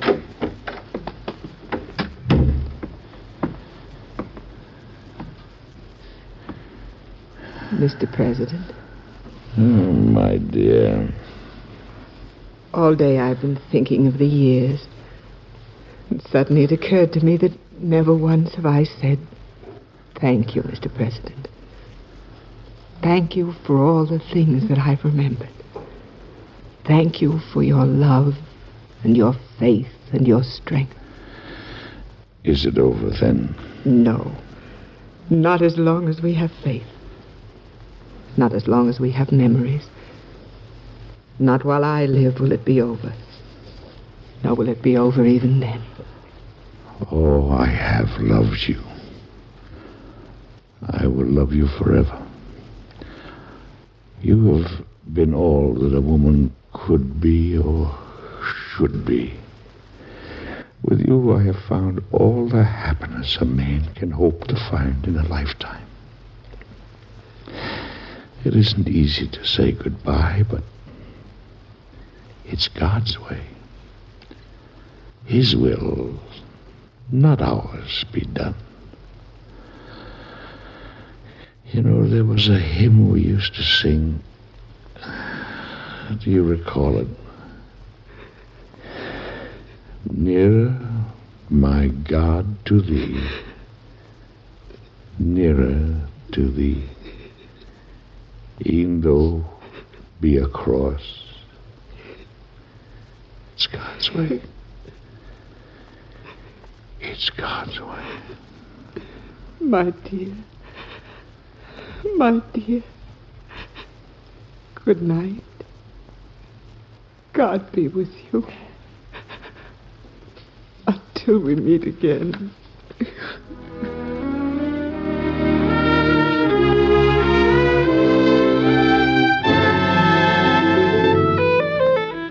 Well, you've probably figured out by now who the president was when all that happened. It really did happen, you know, and you'll have the answer in just a moment. Tonight, the amazing Mr. Malone will be ready once more to match wits with any evil character who is unlucky enough to cross his path. John J. Malone, you know, is the famous lawyer whose sideline is tracking down murderers, professional or amateur, gang leaders, blackmailers, or international spies. Every case he tackles is different. Each one is packed with action and suspense. In short, all you connoisseurs of crime will be glued to your seats for 30 solid minutes. Those of you who are familiar with the amazing Mr. Malone know why this series is a favorite with mystery fans. If you don't know him, you have a real treat coming. Gene Raymond plays the part of our intrepid sleuth. That's the amazing Mr. Malone tonight. Now back to Edward Arnold and Mr. President.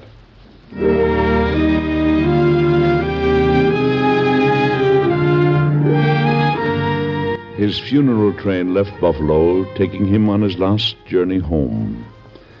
And some people who had loved him wept as the train passed. And others began to sing the hymn that he had loved, Nearer, my God, to thee. They sang it in the station at Buffalo as the train moved slowly out of the station. They came from the villages and the towns, all the way to Washington, and then to Canton, Ohio. As they came, they sang. And the song reached like a handclasp from heart to heart as the people stood together in solemn grief. It never died out once. Every mile of the way, the music could be heard as the people of the United States sang their president to his final sleep. And in the far-off Philippines, when the word reached them, they too joined in the worldwide grief for the man who had dared the criticism of the world in order to help them, President William McKinley.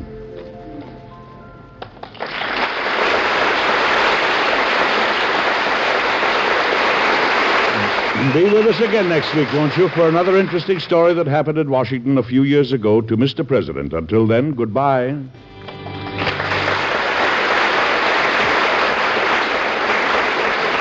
This program is produced and directed by Joe Graham. Edward Arnold can currently be seen in the MGM picture Annie, Get Your Gun. Heard in today's cast were Peggy Allenby, Carl Swenson, Eric Dressler, Kermit Murdoch, and your narrator, Jackson Beck. Mr. President was created by Robert G. Jennings. Today's story was based on incidents in the life of President William McKinley.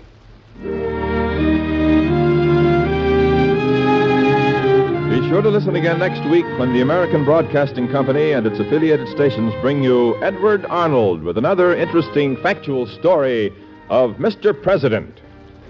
This is ABC, the American Broadcasting Company. As part of the peace settlement for that Spanish-American War, the U.S. saw that quick victory. Became Spain turning over to the U.S., Puerto Rico, Guam, the Philippines. Cuba was promised independence. It remained under Army control until 1902.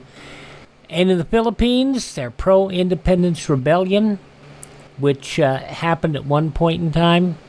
I will tell you that the Philippines becoming independent, and it was a good thing, I think, that the Philippines did not get their independence earlier. The U.S. and the fact that the U.S. military was there on the base helped their recovery before they became independent in 1946. The sad story of Mr. McKinley's passage and his assassination is it took him 8 days to die. They were never able to find that second bullet that had shot him. It remained inside him, and there were lots of other issues that sepsis became an issue because at that point in time, sterilization was not as well known. But they kept trying. Gangrene growing on the walls of McKinley's stomach, poisoning his blood. And he did pass September 14th, 1901. An interesting story told and performed very well by Edward Arnold and crew of Mr. President, an ABC program from 50 years ago today. That was June 25th, 1950, Sunday, here on Classic Radio Theater with Wyatt Cox. Coming up tomorrow on the show, and I got one more show from this date, and it's a West Coast show. We'll get to that in a moment. But I need to tell you that coming up tomorrow, Fred Allen's last show, 1949, Henry Morgan, his last radio show. He would make appearances, but that would be his last Fred Allen show. George and Gracie from 1940, Bill Harris and Alice Faye from 1949, and The Adventures of Frank Merriwell. Friday, we'll have the Chase and Sanborn Hour with Sonia Henney joining the regular cast. We'll also have The Great Gildersleeve and the story of Gildy's wedding day from 1943. If you know, you know. Jack Benny from 1948, all on Friday. Saturday, a Western comedy. Joan Caulfield, John Lund in Lady Takes a Chance, a 1951 Screen Directors Playhouse adaptation of the 1943 motion picture. The Adventures of Philip Marlowe with Gerald Moore and Dick Powell as Richard Diamond, private detective. Sunday, we'll have some mystery. Lights Out, Bathysphere from 1943. If you know, you know. It's a good one. Herbert Marshall, The Man Called X from 1951. Nick Carter, Master Detective from 1947. And a unique CBS radio workshop adaptation called The Eternal Joan, the story of Joan of Arc from 1956. We'll have another CBS radio workshop production on Monday, Gettysburg from 1957, along with an episode of Boston Blackie starring Chester Morris, the screen star, from 1944, Calling All Cars from 1937, The Perfumed Cigarette Lighter, Escape from 1950. That's all coming up a few days ahead here on Classic Radio Theater with Wyatt Cox. We'll hear our third show from the day 75 years ago today, Sunday, June 25th, 1950. Another West Coast show, The Whistler.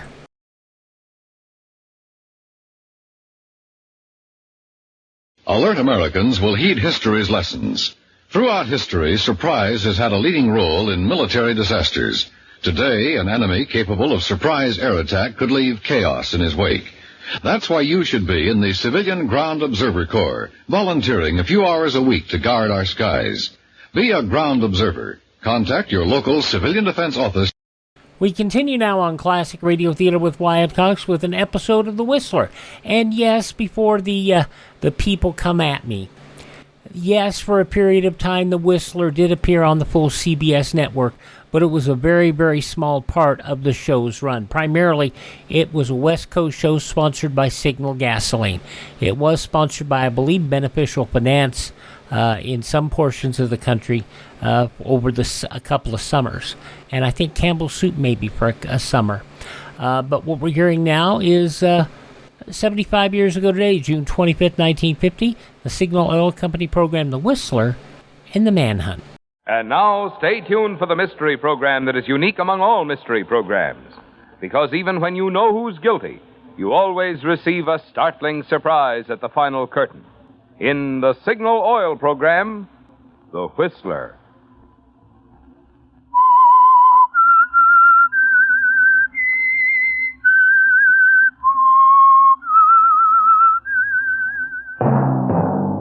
Signal, the famous Go Farther gasoline, invites you to sit back and enjoy another strange story by The Whistler.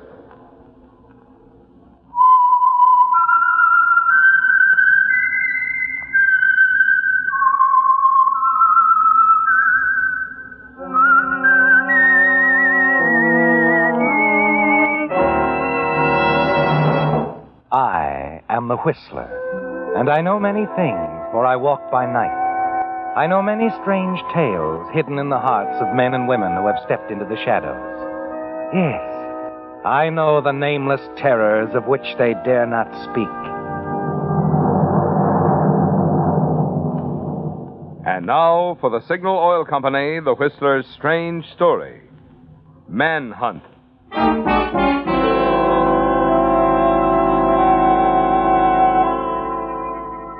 For over an hour, the man in the trench coat had been standing at the window of the penthouse atop the Chase Weatherly apartment building, staring down into the rain-swept street below. The panic, the fear was gone now, and his mind was functioning smoothly, efficiently.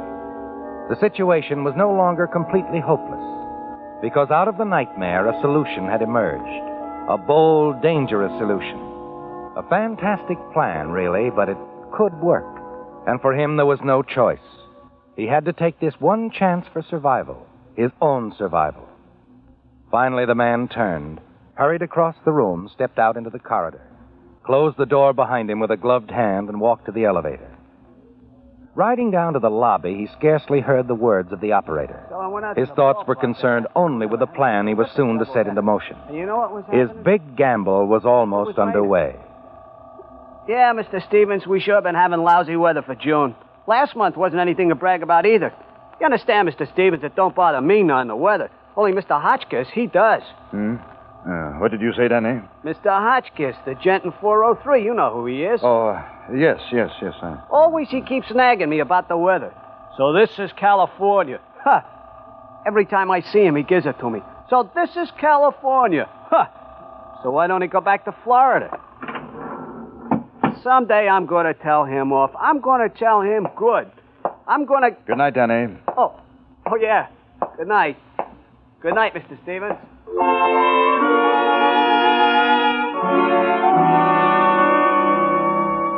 You hurry across the lobby, and as you reach the entrance and step out into the street, you turn. See the elevator operator settle down in a chair behind the lobby desk, spread open the evening newspaper. It's only a matter of time now, isn't it, Mr. Stevens, before he learns your secret. A secret that may cost your life. But it's too late to turn back now. A block away on a quiet side street, you slip out of the broad-shouldered, padded trench coat, toss it into the luggage compartment of your car. You remove the heavy horn-rimmed glasses you've been wearing. Then you drive across town to your own apartment. The card beside your door reads, Mr. and Mrs. Clifford Graham. Chan, your houseboy, greets you as you step into the hall and close the door behind you. Oh, good evening, Mr. Graham. Hello, Chan. You have dinner yet, Mr. Graham? No, is Mrs. Graham around? Oh, yes. Mrs. Graham waiting. That you, Clifford? Yes, dear. Goodness, you are late tonight. Well, I ran into an old friend, Alma. I had a few drinks. We're due with the Ellisons at 9, you know. The Ellisons? Forgot, didn't you? It's completely slipped my mind. Look, Alma. You have a headache. At least that's what I'm supposed to tell the Ellisons. You don't mind, do you? No, I suppose not. Of course, you know I'm not too keen on going over there myself, but really, one of us should go. Yes, I know. I owe it to Eleanor. After all, she's been so sweet. Oh, Clifford, have you seen tonight's paper? No. The society page, darling. A photograph taken at the polo matches Saturday. We're in it. So were the Fallons. Madge, Eleanor. She called me about it this afternoon. It was such a surprise. I had no idea the photograph had been taken, had you? No, I didn't know, Alma. It's not very flattering of you, really. But not good of me, I thought. Quite a good likeness. The paper's there on the living room table, Clifford. All right, Alma. Well, I really should be getting dressed. You sure you won't change your mind about going to the Ellisons? No, you run along.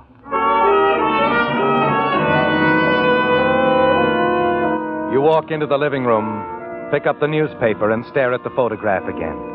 Alma's right, isn't she, Cliff? It isn't a good likeness of you, yet it's good enough for Danny, the elevator operator at the Chase Weatherly, and Mr. Hotchkiss. You're certain they'll see it. Identify you as the man they know as Stevens. You wait until your wife, Alma, is gone. Then you hurry downstairs to your car. And 15 minutes later, you make a key move in the dangerous plan you've evolved. You're at police headquarters telling your story to Lieutenant Powell, You see, Lieutenant, I received a phone call this afternoon at my office. I'm with the Pacific Wholesale Drug Company, general manager. My wife owns the firm. See, her father, Go on, Mr. Graham. Well, the call was from a woman. She said her name was Julie Thompson, that she had some information for me. And just what was this information? And she said someone was going to blackmail me. Apparently, she was supposed to take part in the scheme somehow, but she must have changed her mind, decided she wanted no part of it. I see. And I'm supposed to meet her in the park tomorrow morning, the north entrance. She's to explain everything to me. And naturally, she expects to be paid for the tip-off? Oh, naturally. All right, Mr. Graham. I'll have a couple of my men there at the park in the morning. We'll pick her up when she contacts you. Thank you, Lieutenant. By the way, did she name your would-be blackmailer? Yes. Yes, she did. The man's name is Stevens.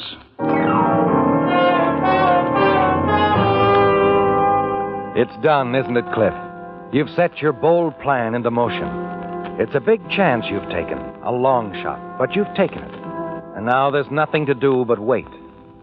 Early the following morning, as you're getting dressed to keep your appointment at the park. Excuse, Mr. Graham. Yes, what is it, Chan? Telephone, please. Lieutenant Powell. Oh? All right, Chan, thanks. Yes, Lieutenant. You won't have to keep that appointment in the park after all, Mr. Graham. What do you mean? We've already found Julie Thompson.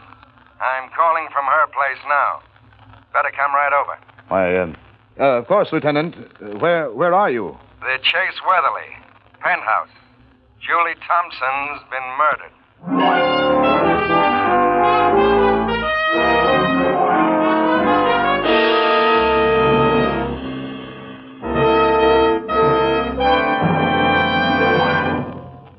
Next Sunday, we expect to be able to announce on the Whistler winners of the Buick and next 12 prizes in Signal's big $10,000 contest.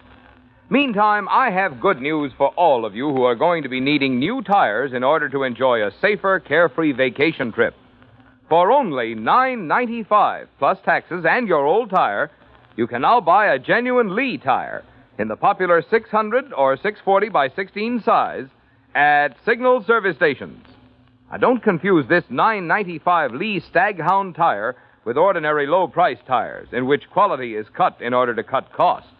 All the materials that go into Lee's Staghound tire are exactly the same quality as those in the Lee Deluxe.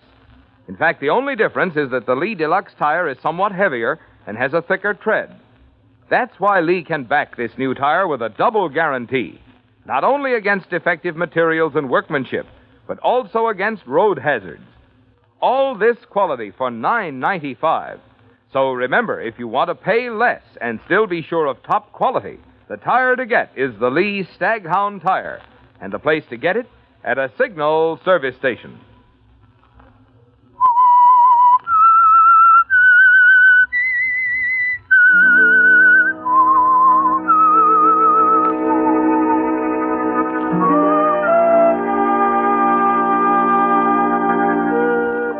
Yes, Cliff.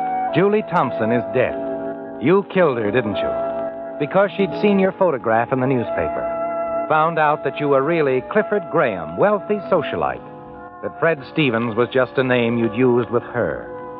She was going to blackmail you. In a moment of blind rage, you lashed out with your fists. And as she fell, her head struck the edge of the desk. It was all over in an instant, wasn't it? And you realized that you were trapped. The police would soon be looking for the man known as Stevens. And the newspaper photograph, Cliff. The elevator operator would certainly see it. Mr. Hotchkiss, too. And they'd identify you, Clifford Graham, as the mysterious Mr. Stevens. And then suddenly an idea hit you. A big gamble, but you decided to take it. Now your bold plan is in full motion. And you're on your way to the dead woman's penthouse at the Chase Weatherly as the police lieutenant requested. And when you arrive, an officer leads you through the living room, crowded with men from homicide, and takes you out to the sun deck where Lieutenant Powell is waiting, last night's newspaper in his hand. Sit down, Mr. Graham. Thank you, Lieutenant. You've seen this, I suppose? Oh, yes, it was taken at the polo matches. Not a very good likeness, I'm afraid. Sergeant, bring Rizzo in, will you? Right, Lieutenant. Elevator operator here brought this photograph of you to my attention this morning, Mr. Graham. Oh? Mm-hmm. Says it looks a lot like Stevens. What? That's what he says. He ought to know. Stevens visited Miss Thompson regularly here. You mean that you... No, now, really, Lieutenant, that's ridiculous. Is it? Why, of course. I've never set foot in this building before. Now, look here, Lieutenant. Are you serious? I'm not in the habit of being funny, Mr. Graham. Lieutenant, this is utterly fantastic. Let's see what Rizzo has to say about it. Here's Rizzo, sir. What can I do for you, Lieutenant? Rizzo, this is Mr. Graham. Oh. Yeah. Stand up, will you, Mr. Graham? Now, take a look at him, Rizzo. Take a very good look.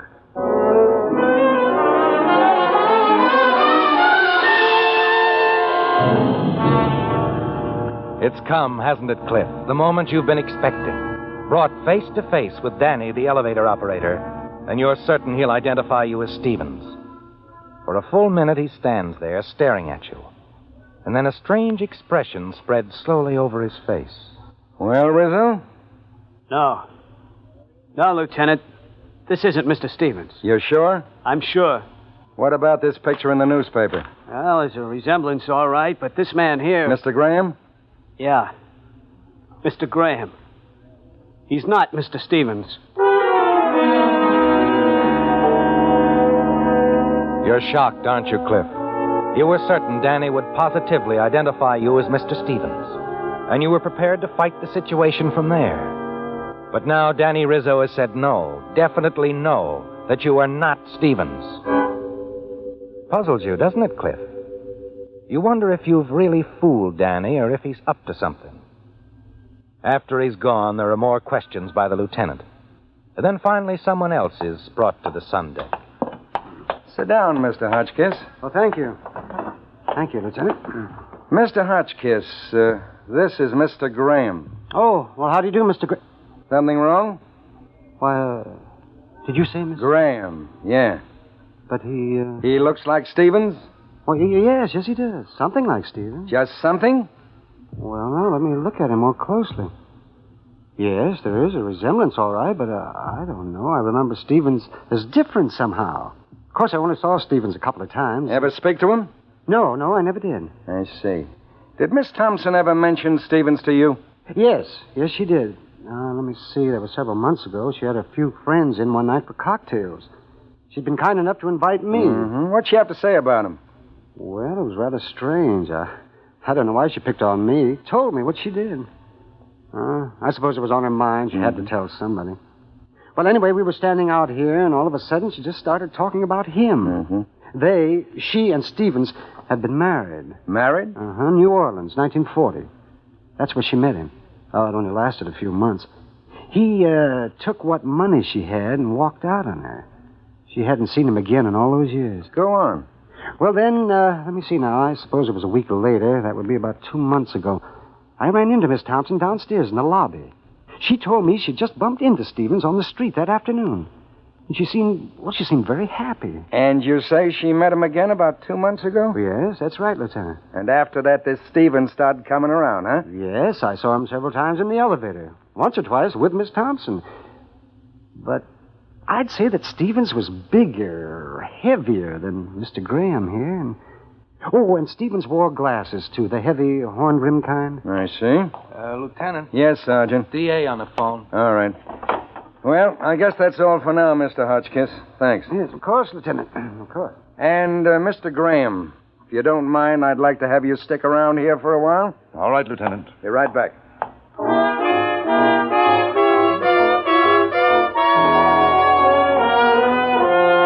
The relief pours over you, Cliff, surges through your mind and body. Even though you know as you walk out of there a half hour later that you're far from in the clear, you've apparently convinced Mr. Hotchkiss that there's still the puzzling attitude of Danny Rizzo, the elevator operator. Why did he say you are not Stevens? You come closer to the answer where he's concerned a few days later. It's while you and Alma and the plant manager at the drug firm are making an inspection tour. The three of you are walking through the new warehouse. It is a fine warehouse, Clifford. This was Father's dream, you know. Expansion, improvement. Oh, he'd be so proud of you, Clifford. I hope so, dear. Of course, I'd much rather you were proud of me, you know. You know very well I am. You've been a wonderful manager. Oh, forgive us, Martin. We'll save our personal conversation for later. Oh, not at all, Mrs. Graham. I don't blame you for being proud. We all are. I'm getting quite a kick out of this new warehouse myself. And you're putting it to use right away, aren't you, Martin? Yes, we are, Mrs. Graham. Of course, we had to hire some new help, but this new arrangement will... Is there something wrong, Mr. Graham? No. No, Martin, no. That new man over there, moving crates. Huh? Oh, that young fellow. Fine worker. Replaced Sullivan. I practically had to hire him. He told me you'd send him to see me. I sent him. Oh, yes. I'll say this for him. He is a hustler. Is anything wrong, Clifford? No, dear, no, of course not. I remember now. It's just that, excuse me. I'll catch up with you. I just want to say hello to the young man.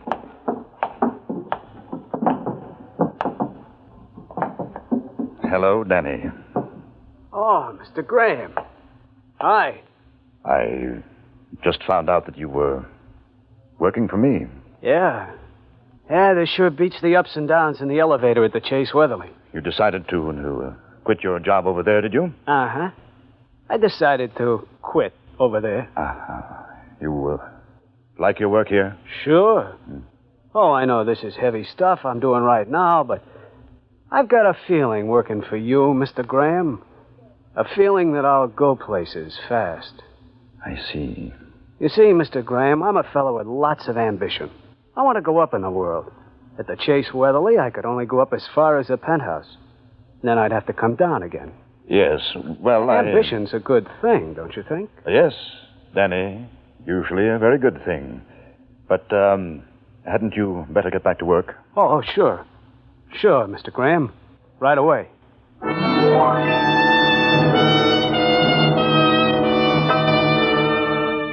And there you have it, Cliff. Danny Rizzo's reasons for telling the police lieutenant that you were not Stevens. Talking with Danny just now, you begin to get his idea.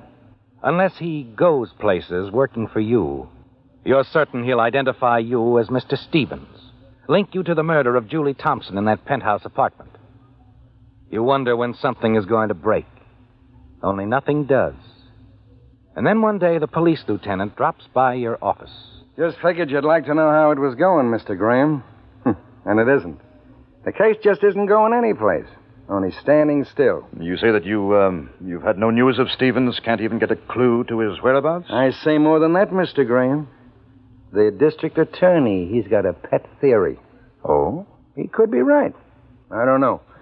He says that there isn't any Mr. Stevens. Never has been. What could he possibly be insinuating with a statement like that? Don't know. Just his theory. Who can say?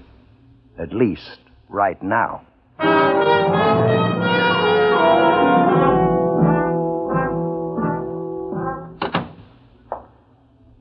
You sent for me, Mr. Graham? Yeah, sit down, Danny. Oh, sure. Cigars. You can help yourself there. Oh, yeah, I will. Danny, I'll get right to it. You know me As Mr. Stevens? Sure, Mr. Graham. You going to ask me why I didn't tell the cops you were Mr. Stevens, is that it? No, I can assume. Like you said, you can go places with me, fast. Check. Good cigars, Mr. Graham. Danny, I'm going to play ball with you. No bluffing, tricks. Swell. You've got to help me some more. There's nothing difficult. But there's a situation that can spoil things for both of us. After all, if anything happens to me... I'm way ahead of you, Mr. Graham. Just tell me what to do. You mean that? Sure. Say, these are nice cigars. Very nice. I like them very much. Danny, Stevens must be brought back to life. I mean, he must be seen somewhere again. Preferably by that Mr. Hotchkiss. Oh, that's easy. I know a place we can find him anytime. Hotchkiss? Uh-huh. A bar. Place where he takes on a nightcap every night. Good. Very good. Now, listen to me, Danny. Listen close.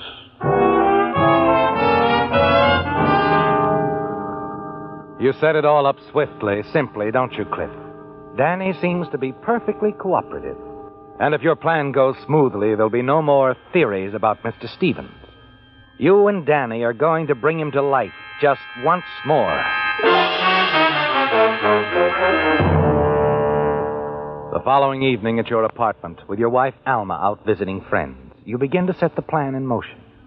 First, some seemingly casual but firm instructions to your faithful, unsuspecting houseboy, Chan. Chan, I'm going to bed early. I have a very bad headache. Oh, sorry, Mr. Graham.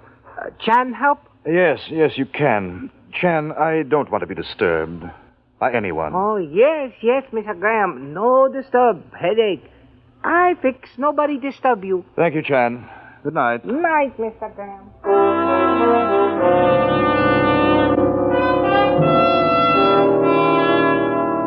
That's the first step, isn't it, Cliff? Establishing your presence in the apartment, making certain no one will enter your room. Because the second step is to lock your door, slip outside to the fire escape, and make your way unobserved to the alley where you've left your car. The trench coat and glasses you wore when posing as Mr. Stevens are in the back seat, and you put them on before you drive downtown. 15 minutes later, you're having a drink in the cocktail bar Danny told you about. Drink okay, mister? Oh, fine, yes. It's just right. Say, could you tell me, is there a good hotel near here? The Alton's good as any. Small but clean, fair prices. Sounds like just what I want. Excuse me, an old customer. You almost smile at the timing, don't you, Cliff? Yes, because the old customer who's come in, seating himself at the far end of the bar, is Mr. Hotchkiss.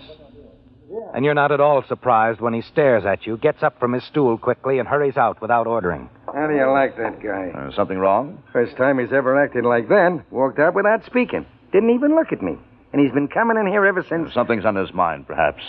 That hotel again, the Alton, you say? That's right, mister. 1 block down the street. Thanks. Night. Night, mister.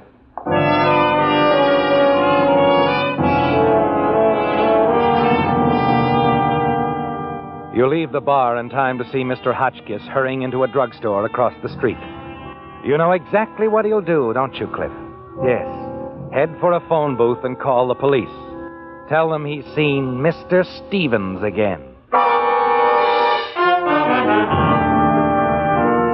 At the Alton Hotel, a block down the street, you sign the register as Mr. Stevens. Go upstairs to a room. That makes it complete, doesn't it? All but the final step. The call from Danny Rizzo. Danny, who's stationed in the drugstore watching. And he calls right on schedule. Yes? The cops just left the bar. Better get out of that room. Check. Out the back way, huh? I'll have your car waiting in the alley. Good. It's worked perfectly, hasn't it, Danny? Yes. Couldn't have been better.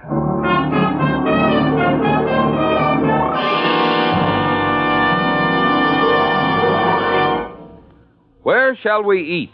Where shall we spend the night? Those are 2 questions you'll be asking again and again if you do any traveling this summer. Well, to help you find happy answers to these questions, Signal Oil Dealers are offering free a 20-page booklet of selected eating and lodging places in the West. Called Lane's Guide, this handy booklet is packed with useful information. It tells, for instance, whether the lodging place has facilities for swimming. In the case of motels, it states whether kitchens are available. And so that you can keep within your budget, it states whether the prices are low, medium, or high. Naturally, no pocket-sized publication could possibly contain every good eating and lodging place. But Lane's Guide, which is prepared by an independent travel organization, includes a representative selection in 350 cities and towns throughout 16 western states. We hope you'll enjoy this latest step in Signal Oil Company's continuing efforts to make your motoring miles more pleasant. Remember, a copy of Lane's Guide is yours free while the supply lasts at any Signal service station.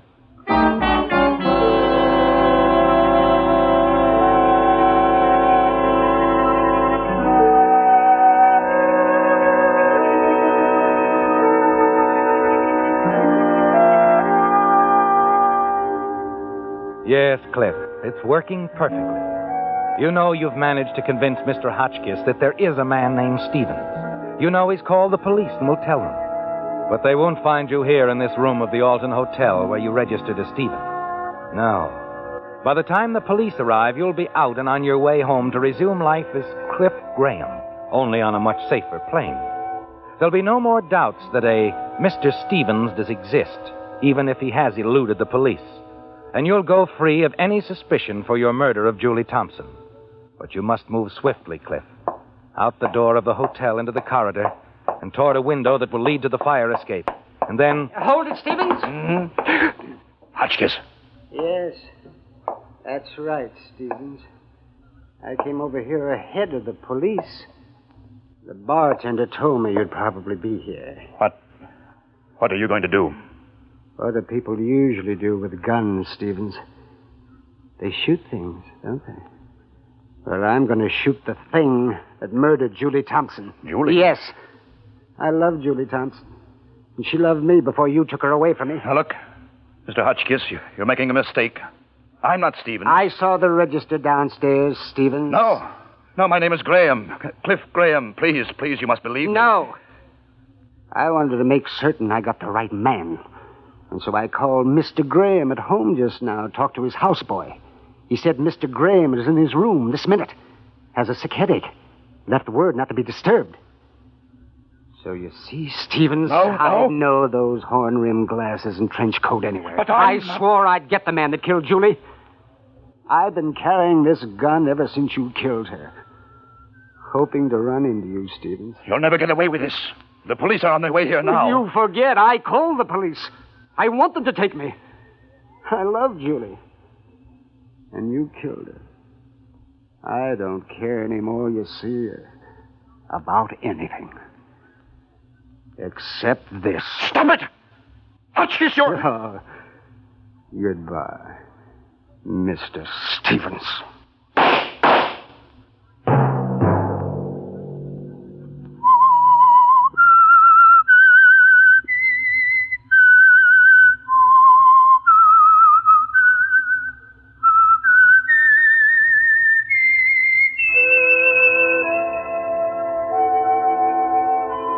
Let that whistle be your signal for the Signal Oil program, The Whistler, each Sunday night at this same time.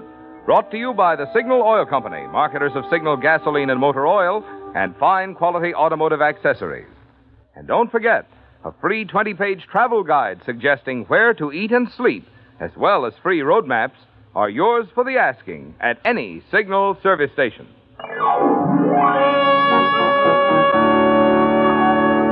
Featured in tonight's story were Bill Foreman, John Daner, Mary Lansing, and Howard McNair. The Whistler was produced and directed by George W. Allen, with story by Steve Hampton, music by Wilbur Hatch, and was transmitted to our troops overseas by the Armed Forces Radio Service. The Whistler is entirely fictional, and all characters portrayed on The Whistler are also fictional. Any similarity of names or resemblance to persons living or dead is purely coincidental. Remember, at this same time next Sunday, another strange tale by The Whistler. Marvin Miller speaking for the Signal Oil Company. This is CBS, the Columbia Broadcasting System.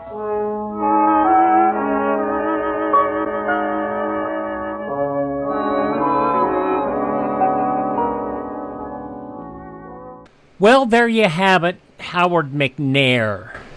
McNear. I guess we all make mistakes. We do.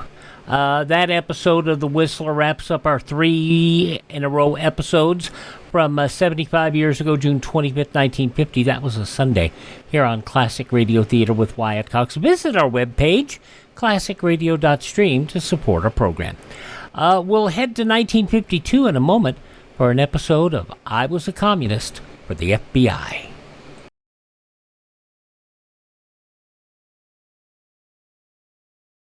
Instead of going down, the annual rate of polio cases in this country is going up. Instead of growing panicky with fear in the face of such an unwelcome fact, there is a way in which we all can join the Army, which is fighting to check this trend and ultimately defeat infantile paralysis. We can contribute to the March of Dimes. Give today so that the 1952 March of Dimes will be the biggest ever and a really potent fighting force against polio. Now on Classic Radio Theater with Wyatt Cox, Dana Andrews as Matt Cvetic in I Was a Communist for the FBI. This goes back 73 years, June 25th, 1952. And for the commies, it was a riot made to order. I was a communist for the FBI.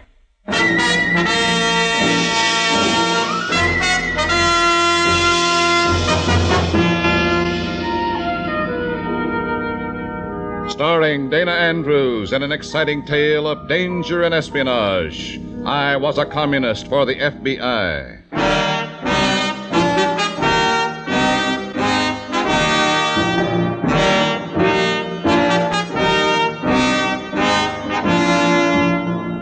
You are about to hear a strange story. Names, dates, and places are, for obvious reasons, fictional.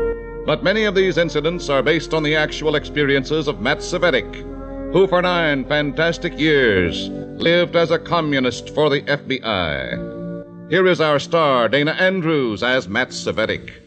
I've heard people call them crackpots, harmless crackpots. They were speaking of the members of the Communist Party in this country. I was one of those communists for 9 years. I reported their conspiracy against the United States from within. Crackpots? Like spiders spinning webs. Harmless? Like tigers stalking their prey. Here's just part of the story. In a moment, listen to Dana Andrews as Matt Cvetic, Undercover Man.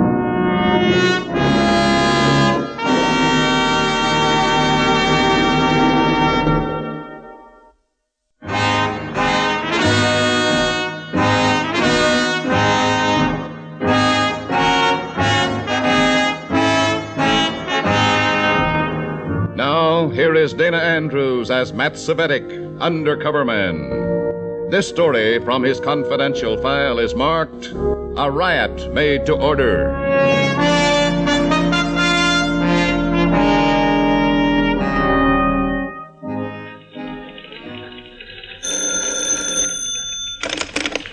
Hello? Matt Cvetic. Speaking. Anton Drexel. Yes? You sound surprised. You were told that I would contact you. Well, that's right. It's just that here at work this time of day, I'm at the Regent Hotel, room 406. I have matters to discuss with him. When? Right now.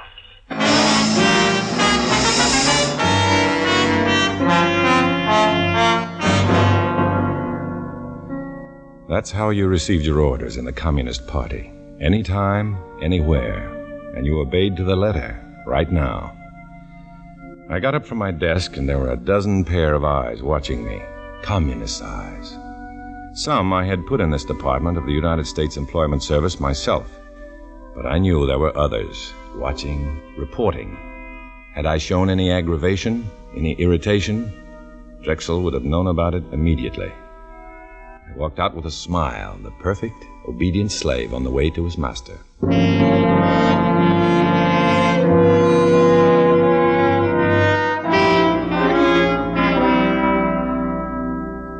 Anton Drexel, small but muscular, intelligent, dark-featured.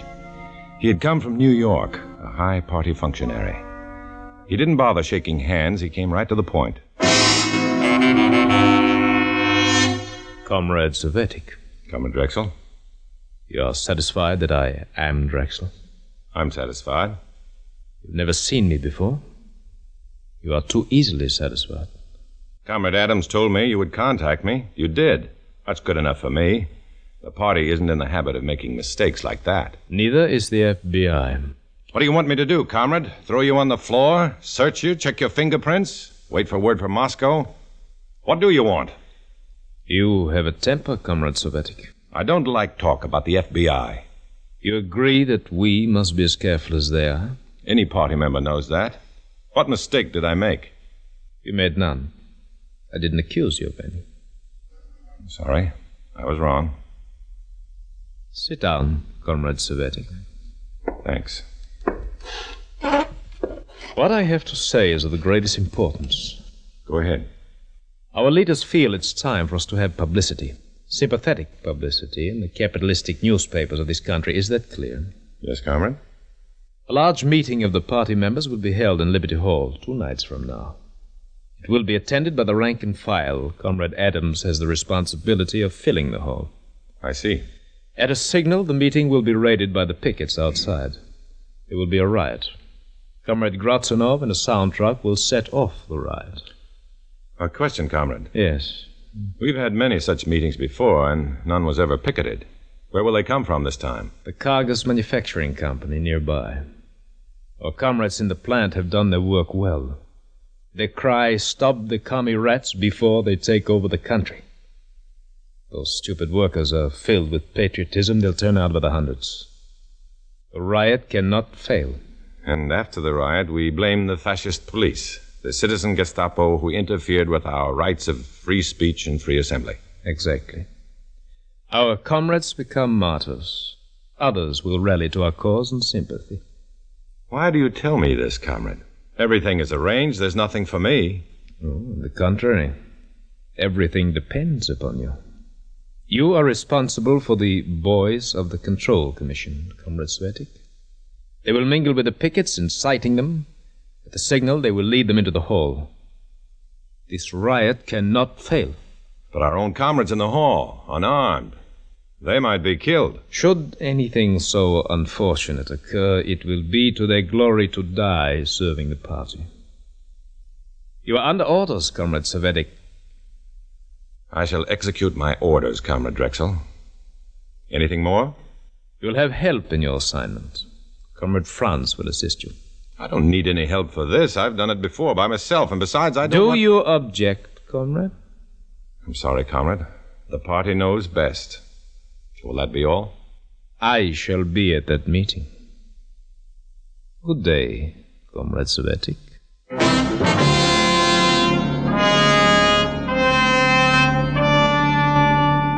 That was all. Just arranged for several hundred human beings to have their skulls cracked, their teeth knocked out. It was like sending invitations for a banquet of death. I walked down the hotel corridor from Drexel's room to the elevator. I had to get to a phone, call my FBI contact. Hello, Comrade Cvetic. Remember me? He seemed to come out of the woodwork, like a termite. Otto Franz, my assistant. Had I protested too much at the meeting with Drexel? Then it hit me. Otto Franz had been arranged for before the meeting. Why? I didn't need any help on this job, and they knew it. But what else did they know? And what was Otto Franz? A tail or a hatchet man?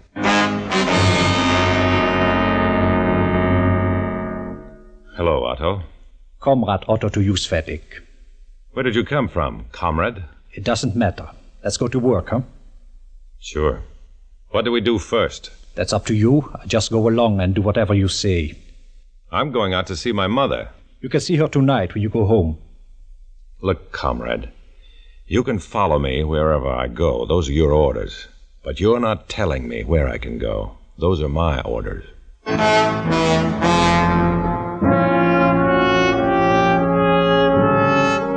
Otto Franz, party liner, faithful hound.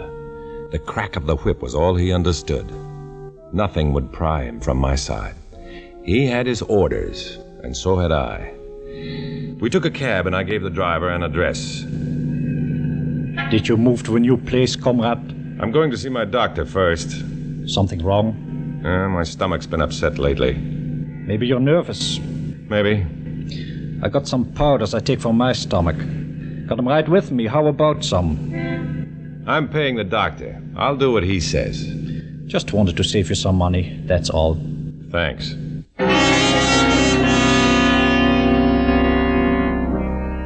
He stayed with me like a headache, right into the doctor's waiting room. When the doctor was ready to see me, I knew he wanted to follow, but he didn't quite have the nerve. I told Doc I wanted to find out how my mother was, and he told me in 2 words. Not good. I asked if I could use his phone. He nodded and went into his laboratory. So far, I was getting all the breaks.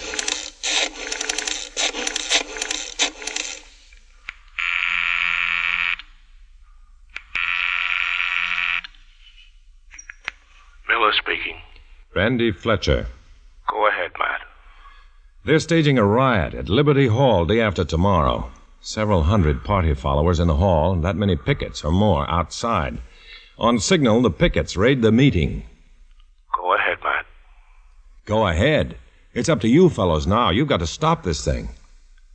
We can't move in on anything like this, Matt. I'm afraid you'll have to carry the ball on this one. Look, I've got a tail on me right now. Everything's been set. What do you expect me to do? I'm sorry, Matt. Yeah, but this is your... Yeah, I know. It's my baby.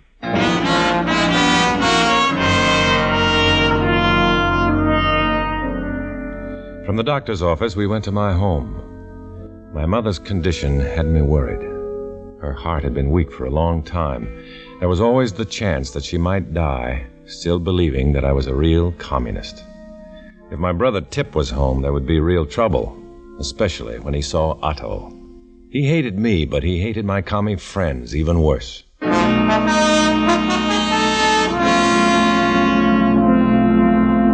Tip wasn't there. I almost felt good. The little breaks were coming my way, but I needed a big one, real big. Otto showed a rare streak of decency. Your mother upstairs, comrade? In bed. I'll wait here in the parlor. You go up and see her. But don't take too long. We got work to do, remember? I remember, comrade.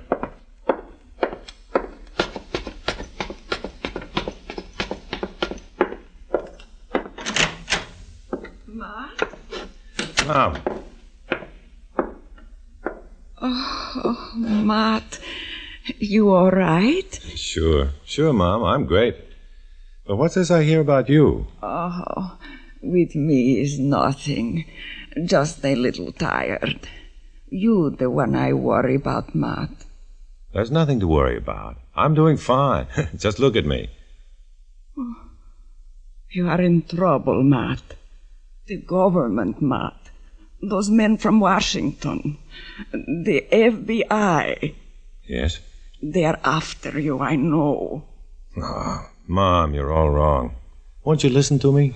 All the time I pray for you, my boy, that God should make you give up what you are doing against the government of America. But, Mom, can't you see... Promise me, Matt.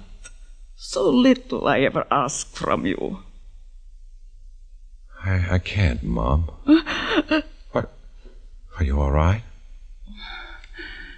It don't matter no more. How can I be all right when against the United States one of my boys is working? Look, Mom, I gotta run along now. Next time, I want to see you up and around and baking a cake, you hear? Still, I pray for you, Matt, that God should take care of you. You are still my boy, and the mother can't forget.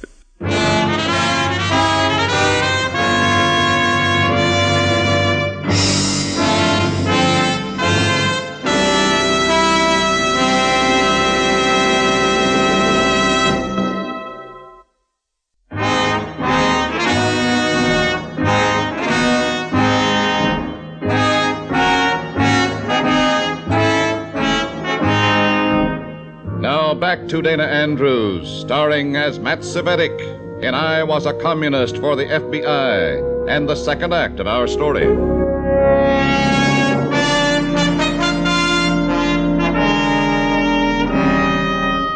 Otto stayed with me the next 2 days.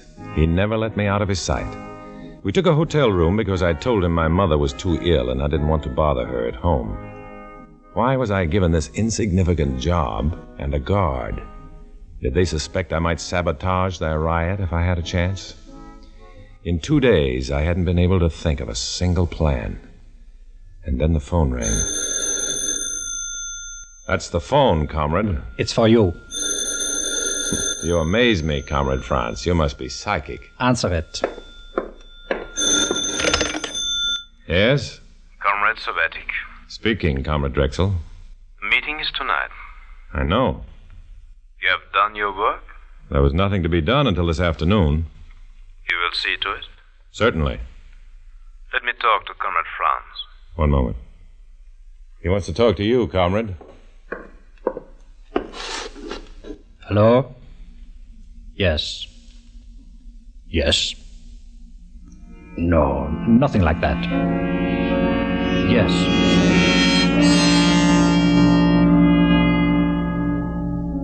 Drexel knew where to call. I hadn't told him, and Otto was with me every moment. Were they watching both of us? Or had Otto somehow given me the slip? I shuddered. One mistake was all you ever made in a spot like this. Your first and last. He was watching me, still talking at the phone. Yes, comrade. Right.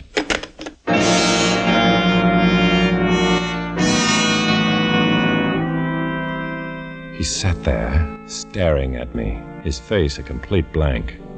Other comrades had been pushed from hotel windows.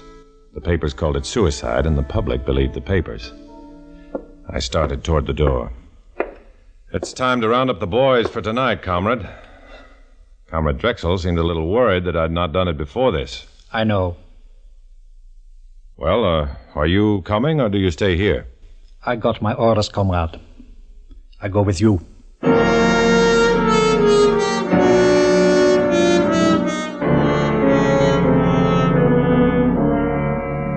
The goon squad I picked for this job was just like all the others, maybe a little more so. Muscle men. Powerful guys. And deadly. We met them in the back room of a cheap restaurant. 24 of them. Maybe a few more. Okay, comrades. Let's have it quiet. You'll gather tonight at 8 o'clock in the street in front of Liberty Hall. Pickets from the Cargus Company will be on hand before you get there. Wear your regular street clothes so as to look just like the other pickets. Mix with them, but stay away from each other. And get this, no guns. I'm going to say that again. No guns. You can use brass knucks, lead pipe and a newspaper, or saps. You've got plenty to work with, but no guns. A comrade in a sound truck will be yelling for a peaceful picketing with no violence. It's your job to make the pickets forget him and raid the meeting and start the riot. Okay, that's all. Nice work, comrade. Thanks. Comrade Drexel will be pleased.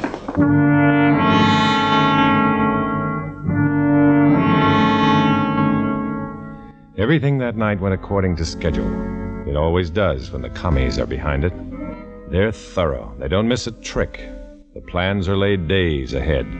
You hope for a slip-up, but you never get your wish. When we got to Liberty Hall, the street out front was alive with pickets. They were angry, but not looking for trouble yet. Everything goes well, Comrade Cvetic. Yeah, everything's great. There are plenty here to cause serious trouble. That was the idea, wasn't it? Of course. You should be happy, comrade. I'm happy. Remember, boys, this is a peaceful picketing. We want law and order.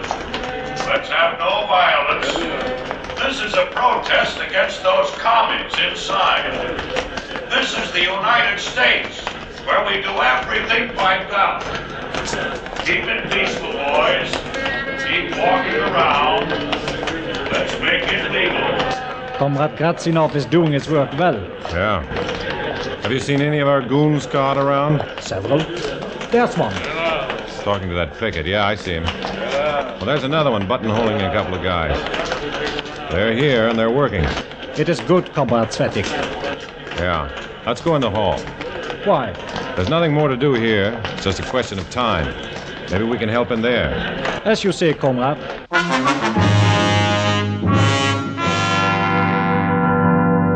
Inside the hall, everything was proceeding according to schedule. There wasn't an empty chair in the place.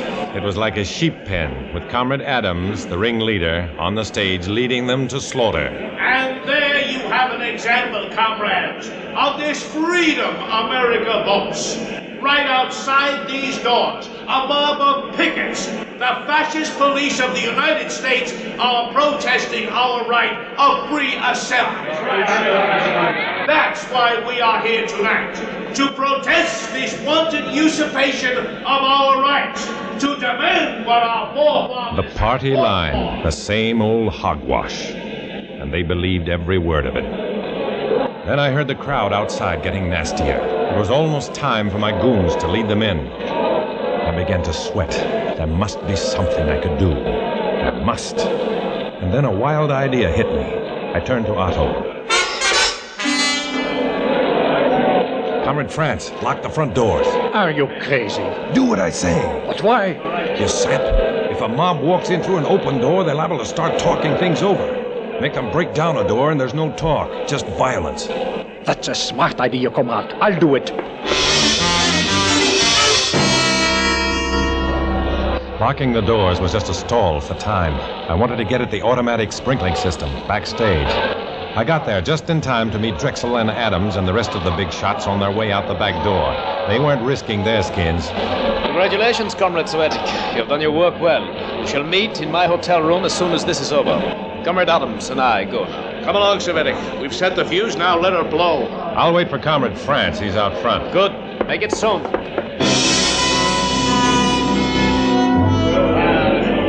I was standing right next to a wall ladder. It led up into the rafters, and from there I could reach one of the valves of the sprinkling system and melt off the protective wax cap.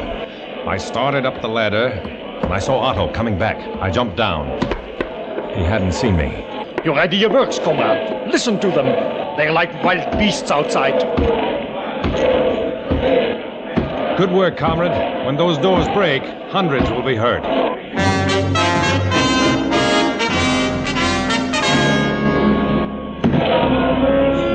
He turned and looked out at the hall.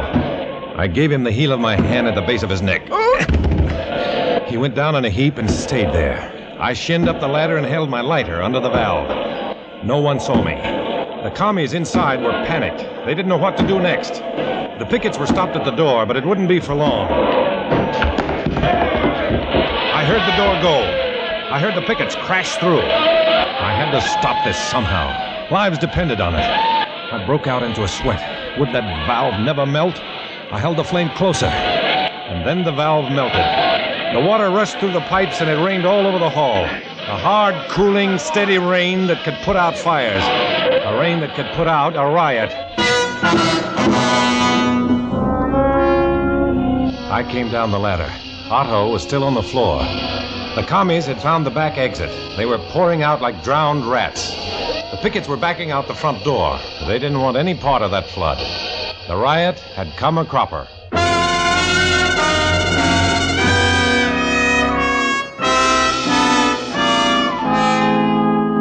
Comrade Drexel was waiting for me in his hotel room, but I had to make one stop before that, a crummy little gem on Denton Street.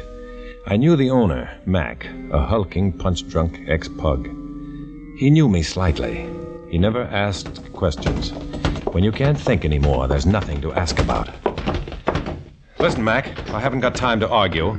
It's a matter of life and death. I want you to go over my face, and go over it good. With gloves, huh? No gloves. Bare fists. I gotta look like I was really beat up.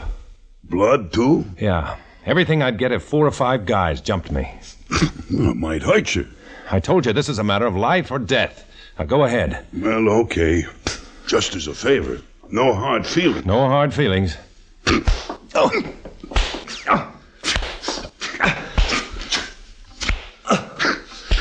When Mac began to blur, I knew I had enough. He helped me to the door, and I staggered into the night.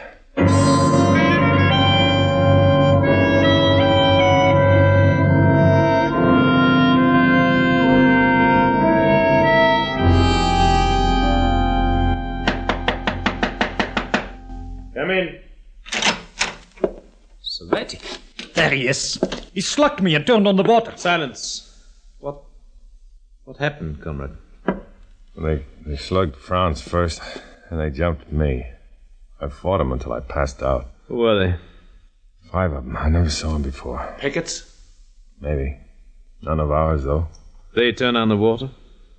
I don't know. I guess so. I was out cold.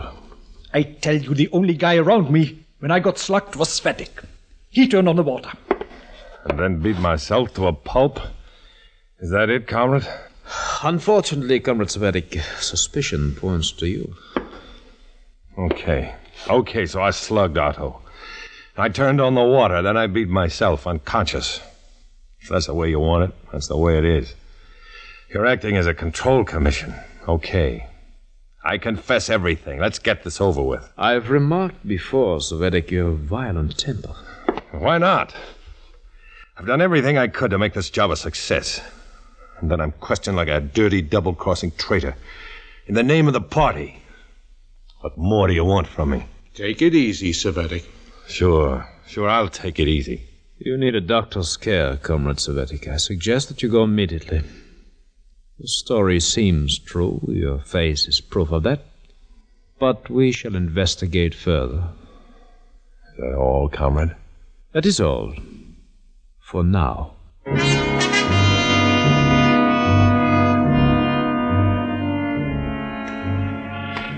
I left the hotel, and I felt good inside, in spite of the pain. I had stopped the riot. They'd investigate further, but they wouldn't find anything. I was sure of that. I'd covered everything, and for a while I was safe. I was safe to continue the double life, safe to tread the dim line between darkness and light, safe to walk alone.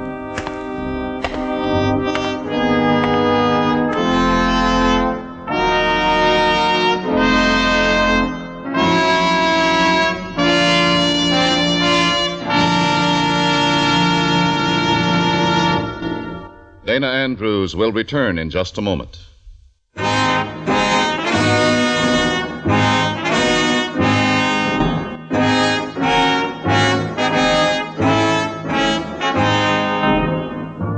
This is Dana Andrews. These stories, many of them based upon actual events and happenings in the real-life experiences of Matt Cvetic, are brought to you in order that you may be aware of the insidious working from within of the Communist Party.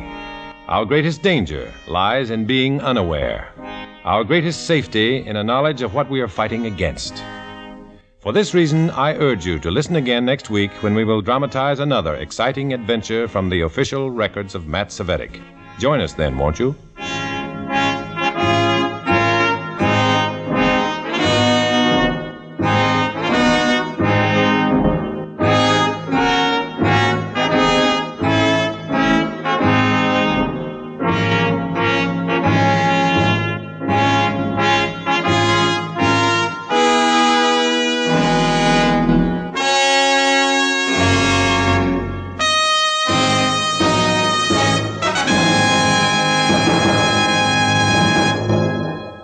Well, for once, Matt Cvetic was all wet. 73 years ago today, June 25th, 1952, I was a communist for the FBI on Classic Radio Theater with Wyatt Cox. We'll head to Pine Ridge, Arkansas, see what's going on with Lum and Abner next.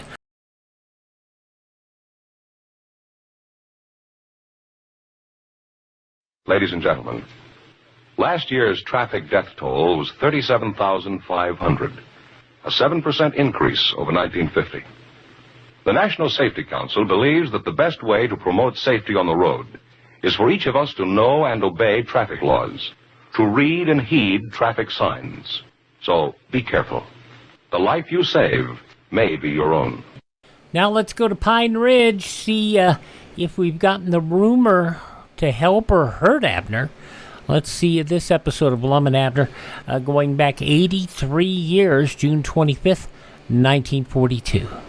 The makers of Alka-Seltzer bring you Lum and Abner.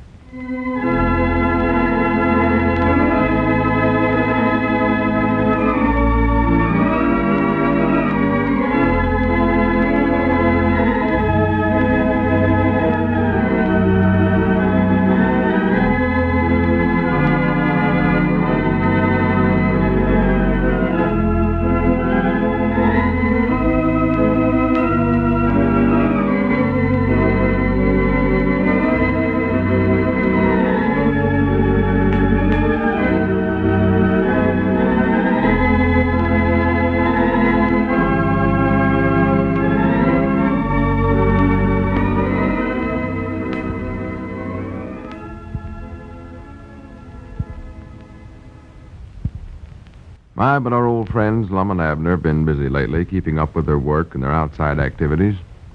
But then I guess we're all in the same boat these days. Time's so valuable that we just can't afford to slow down for too long at a time. I guess that's one of the many reasons why every day more and more busy on-the-go Americans are learning the wisdom of keeping a package of Alka-Seltzer tablets in their home and at the place of work. Then if a headache, a touch of acid indigestion, an upset, on-edge stomach, or muscular aches and pains happen along now and then to throw you off your stride, Alka-Seltzer offers comforting relief in a hurry. Yes, it's really surprising how much better Alka-Seltzer can help you feel. Try it, won't you? then you, too, will want to keep a package of Alka-Seltzer tablets on the job. And you'll keep a package in your home, too.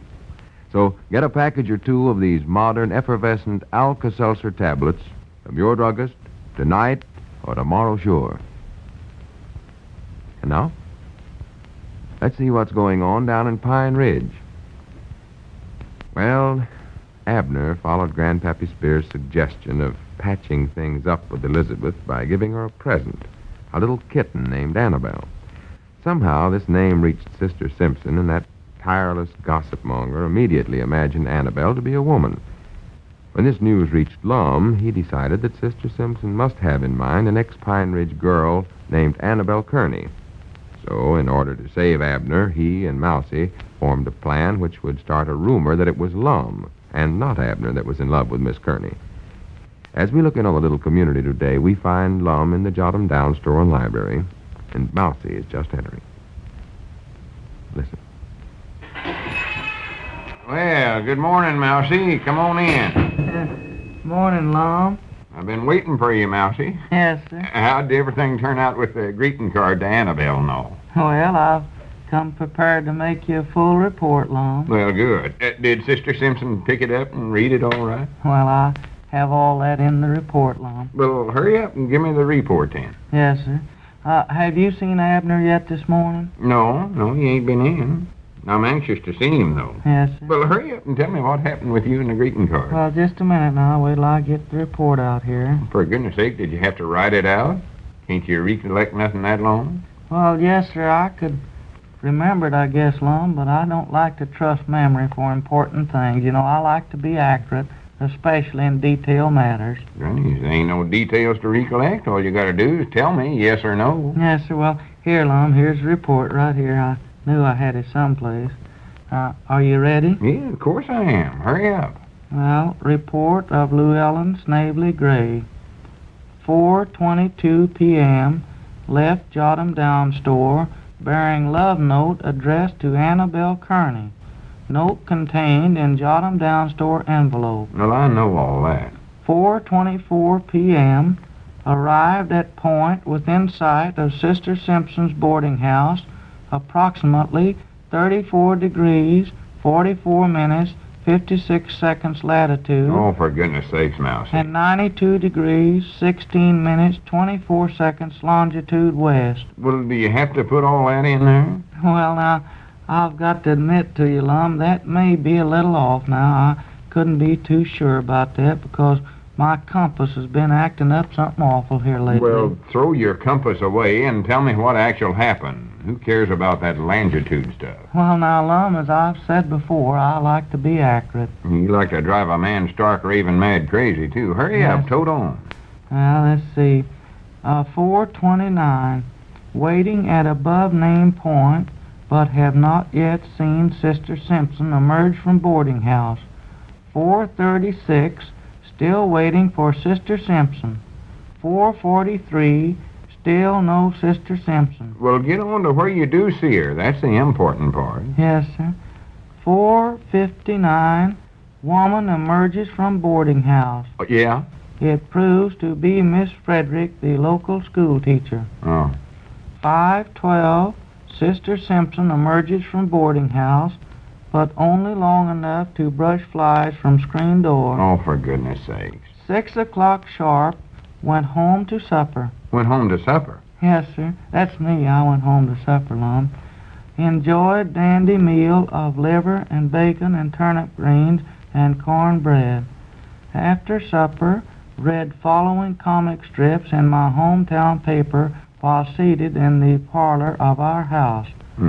The comic strips I read included Dick Tracy, Superman, Mousie, for goodness Tarzan, The Phantom, Buck Rogers. Well, cut all that stuff out. I ain't interested in what literature you read of a night. Well, now, I like to be accurate on these things, Lum. Yeah, but this ain't getting us nowhere. What I want to know is whether Sister Simpson ever got that love card from me to Annabelle Kearney. Well, now, let's see. Let me glance over the report here and see. See. Well, I believe I forgot to put that down, Lum. I'll swan to goodness. You get yourself so wrapped up in these reports of yours that you always forget the main idea of the whole thing. Well, come to think of it, Lum, I believe Sister Simpson did come out of the house before I went home to supper, and I haven't gotten it down here. Well, did you drop the note where she could find it? Yes, sir, I did. And then when I got up to the corner, why, I sort of glanced around. I saw that she'd picked it up and was reading it. Are you sure? Yes, sir. And then after she read the note, why, she ran back into the house. She did, huh? Yes. Well, that's good. That's what I wanted to hear. Well, I don't know what's wrong with me. I don't know why I forgot to put that down, Lum. I don't know why you recollected to put all that other prittle-prattle down. You could have told me all I wanted to know in just 1 second. Yes, sir. Well, you know me, Lum. I do like to be accurate. Yeah, I know. Well, now, what's the next step in our campaign, Lum? Well, there ain't no next step. That's all there are to it. Our work's all been did. It has? All we have to do now is just sit around and wait for the results. Well... We'll get 'em due as soon as Abner gets here. Well, Lum, do you think that this really will get Abner out of his troubles? Why, of course it will. You see, here's how it works, Mousy. I explained it to you the other day. Yes, sir. Sister Simpson picked up that note from me to Annabelle Kearney. Yes, sir, she read it, too. Well, so right away she figured that it was me instead of Abner that's in love with Annabelle. Yes. Well, are you in love with her, Lum? Oh, no, of course not. I ain't even saw her since she got into town. Well... And what's more, I ain't going to see her if I can help it. No, sir. All I wanted to do was just plant this idea in Sister Simpson's mind. Yes, sir. Well, when you seen her run back in the house, she was heading right for the telephone. I know what she's going to do. I know Sister Simpson too long. Yes, sir. She more likely called up every woman in this town and told them the new gossip about me. She did? Yeah, I can just hear her spreading it on. Well, isn't this liable to get you in trouble, old Lum? Yeah, but I couldn't sit by and see Abner and his woman getting into a squabble just over untrue rumor and a bunch of gossips. No, sir. I'll more likely have some splaining to do around town, but I've got out of these things before. I can do it again. Ain't worried about that. But you're a brave man, Lum. Oh, yeah. Well, anyways, Elizabeth will hear about it, too, and somebody will call her and tell her, you know. They will. Lum's in love with Annabelle Kearney. Yes, sir. And then she'll know how bad she's misjudged Abner and accused him false and all. Yes, sir. And then she'll be sorrowful and try to do everything she can to make up for it. And her and Abner will live happy ever after. That sounds just like a book, doesn't it? Yeah, Lum? yeah. Well, it sure is working out wonderful, isn't it? Oh, yeah. Well, I ain't lived all these years for nothing, Mousy, if I do say it myself. I don't like to cast compliments right in my own face, but I've picked up a right smart practical learning in my time. Yes, sir. What I ought to do is write a book about it. How to Get Along in Life and Influence People by Lum Edwards. Yes, sir. Well, that would be dandy, all right, Lum. Yeah, come to think about it, it's sort of a shame for me to keep all this learning to myself. Downright selfish now that I think about it. Well, we could publish a book right here, Lum. The Edwards and Gray Publishing Company could publish it. Yeah, that's right, ain't it? Yes, sir. As long as I'm president, I ought to be able to talk myself into publishing my own book. I think so. I don't believe I'd have to put up much of an argument. Oh, I might hold out a little bit right at first, just to show that it ain't easy to get a book published by our company. Just take first-class books, that's all. Yes. Look, there comes Abner across the street there now, Lum. Oh, good, good. Now you'll get to see the results, Mousy. I will. Yeah, Granny, it's going to be good to see him smiling again. Yes, sir. Poor little feller's been going around here, that hangdog expression on his face for 3 or 4 days now. Well, sir, I guess Abner sure is lucky to have a friend like you, Lum. Oh, I'll go so first to say that, hardly. I ain't done nothing that no other feller wouldn't do for a friend, I don't think. If you ain't a friend in need, you ain't no friend in need. I always say. Yes, sir. Mind out, here he comes. Try to act sort of casual about the whole thing. Yes, sir. Well, morning, Abner. Come on in, old boy. Wonderful world. Morning. How's every little thing, Abner? Sure a fine day out, ain't it? I don't know. Wait a minute here. What's the matter with you? Ain't you happy? What's there to be happy about? Granny, you look like you ain't had no sleep hardly. Well, I ain't had no sleep. That blame Grandpappy Spears kept tossing and rolling all night long. Might nigh kicked me out of bed 1,000 or 100 times. Wait a minute, are you telling me that you slept over at the Spears' last night? Well, I had to. I couldn't get in over at my place. Elizabeth had me locked out. Locked out? This isn't quite how you thought it'd work out, is it, Lon? Hush up, Mousy. Let me get this straight, Abner. Did Elizabeth actually lock the door on you? She done it, yes, Well, sir. what'd she want to do a thing like that for? I don't know, Lum. I've got to where I don't understand nothing around here no more. Well, did you do anything else to make her mad at you? Why, no. Facts is, I was trying to be nice to her. I brung her home a present, but I couldn't even get inside to give it to her. Present, did you say? Yeah, a present. I brought her a little black kitten named Annabelle. Named Annabelle? Yeah, got it over at Grandma Master's place, but I'll give it back to him now, 'cause I believe that name's unlucky for me, Lum.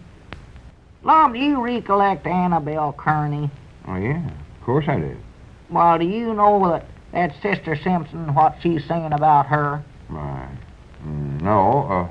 What is Sister Simpson saying about her? Why, she claims that Annabelle Kearney and me's in love with one another. Annabelle and you? Why, yes, and I ain't even saw that Annabelle woman for years and years. Well, just a minute. Are you sure you're the one that Sister Simpson was talking about? Why, sure. Aunt Charity Spears here at Summers that Sister Simpson claims that she found a love note of some kind addressed to Annabelle Kearney. Said she found it in the street over there by her boarding house. Yeah, but you never sent that. Why, of course I never. I mean, there ain't nothing on the note that says it come from you. Well, according to Sister Simpson, why, it was supposed to have been in a jot-em-down store envelope. Yeah, but your name weren't signed on it nowheres, was it? Why, no, but Sister Simpson claims that there weren't no name at all signed on it. No name at all? No. I grannies, maybe I ought to sign my name to it. Signed your name to it? I mean, it would have been lucky for you if I had come on back to the feed room, Mousy. We got to have a meeting of the Edwards and Gray Publishing Company. Well, seems like Abner's really in hot water, isn't he?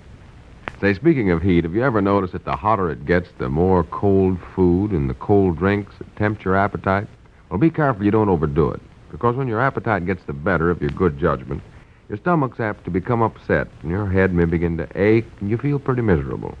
Well, that's the time to help yourself to fast relief the modern Alka-Seltzer way. Alka-Seltzer's really made to order for these minor headachy stomach upsets when hot weather comes along.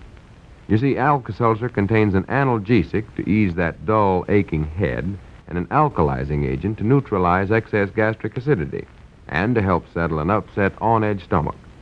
So be sure to try it, folks.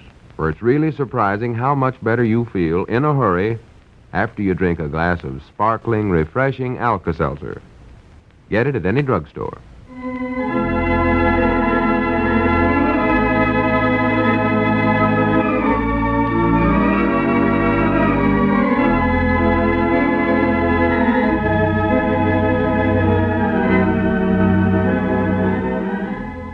Does it seem to you that the more the old boys try to help one another out, the more trouble they get one another in?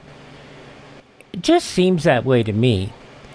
Going back 83 years to June 25th, 1942, Lum and Abner here on Classic Radio Theater with Wyatt Cox. Join us tomorrow for the final Fred Allen show. Phil Harris and Alice Faye, George Burns and Gracie Allen, The Adventures of Frank Merriwell, and a soap opera for you, Rosemary. That'll all be coming up tomorrow. Thanks for being with us here. See you tomorrow for more Classic Radio Theater. I'm Wyatt Cox.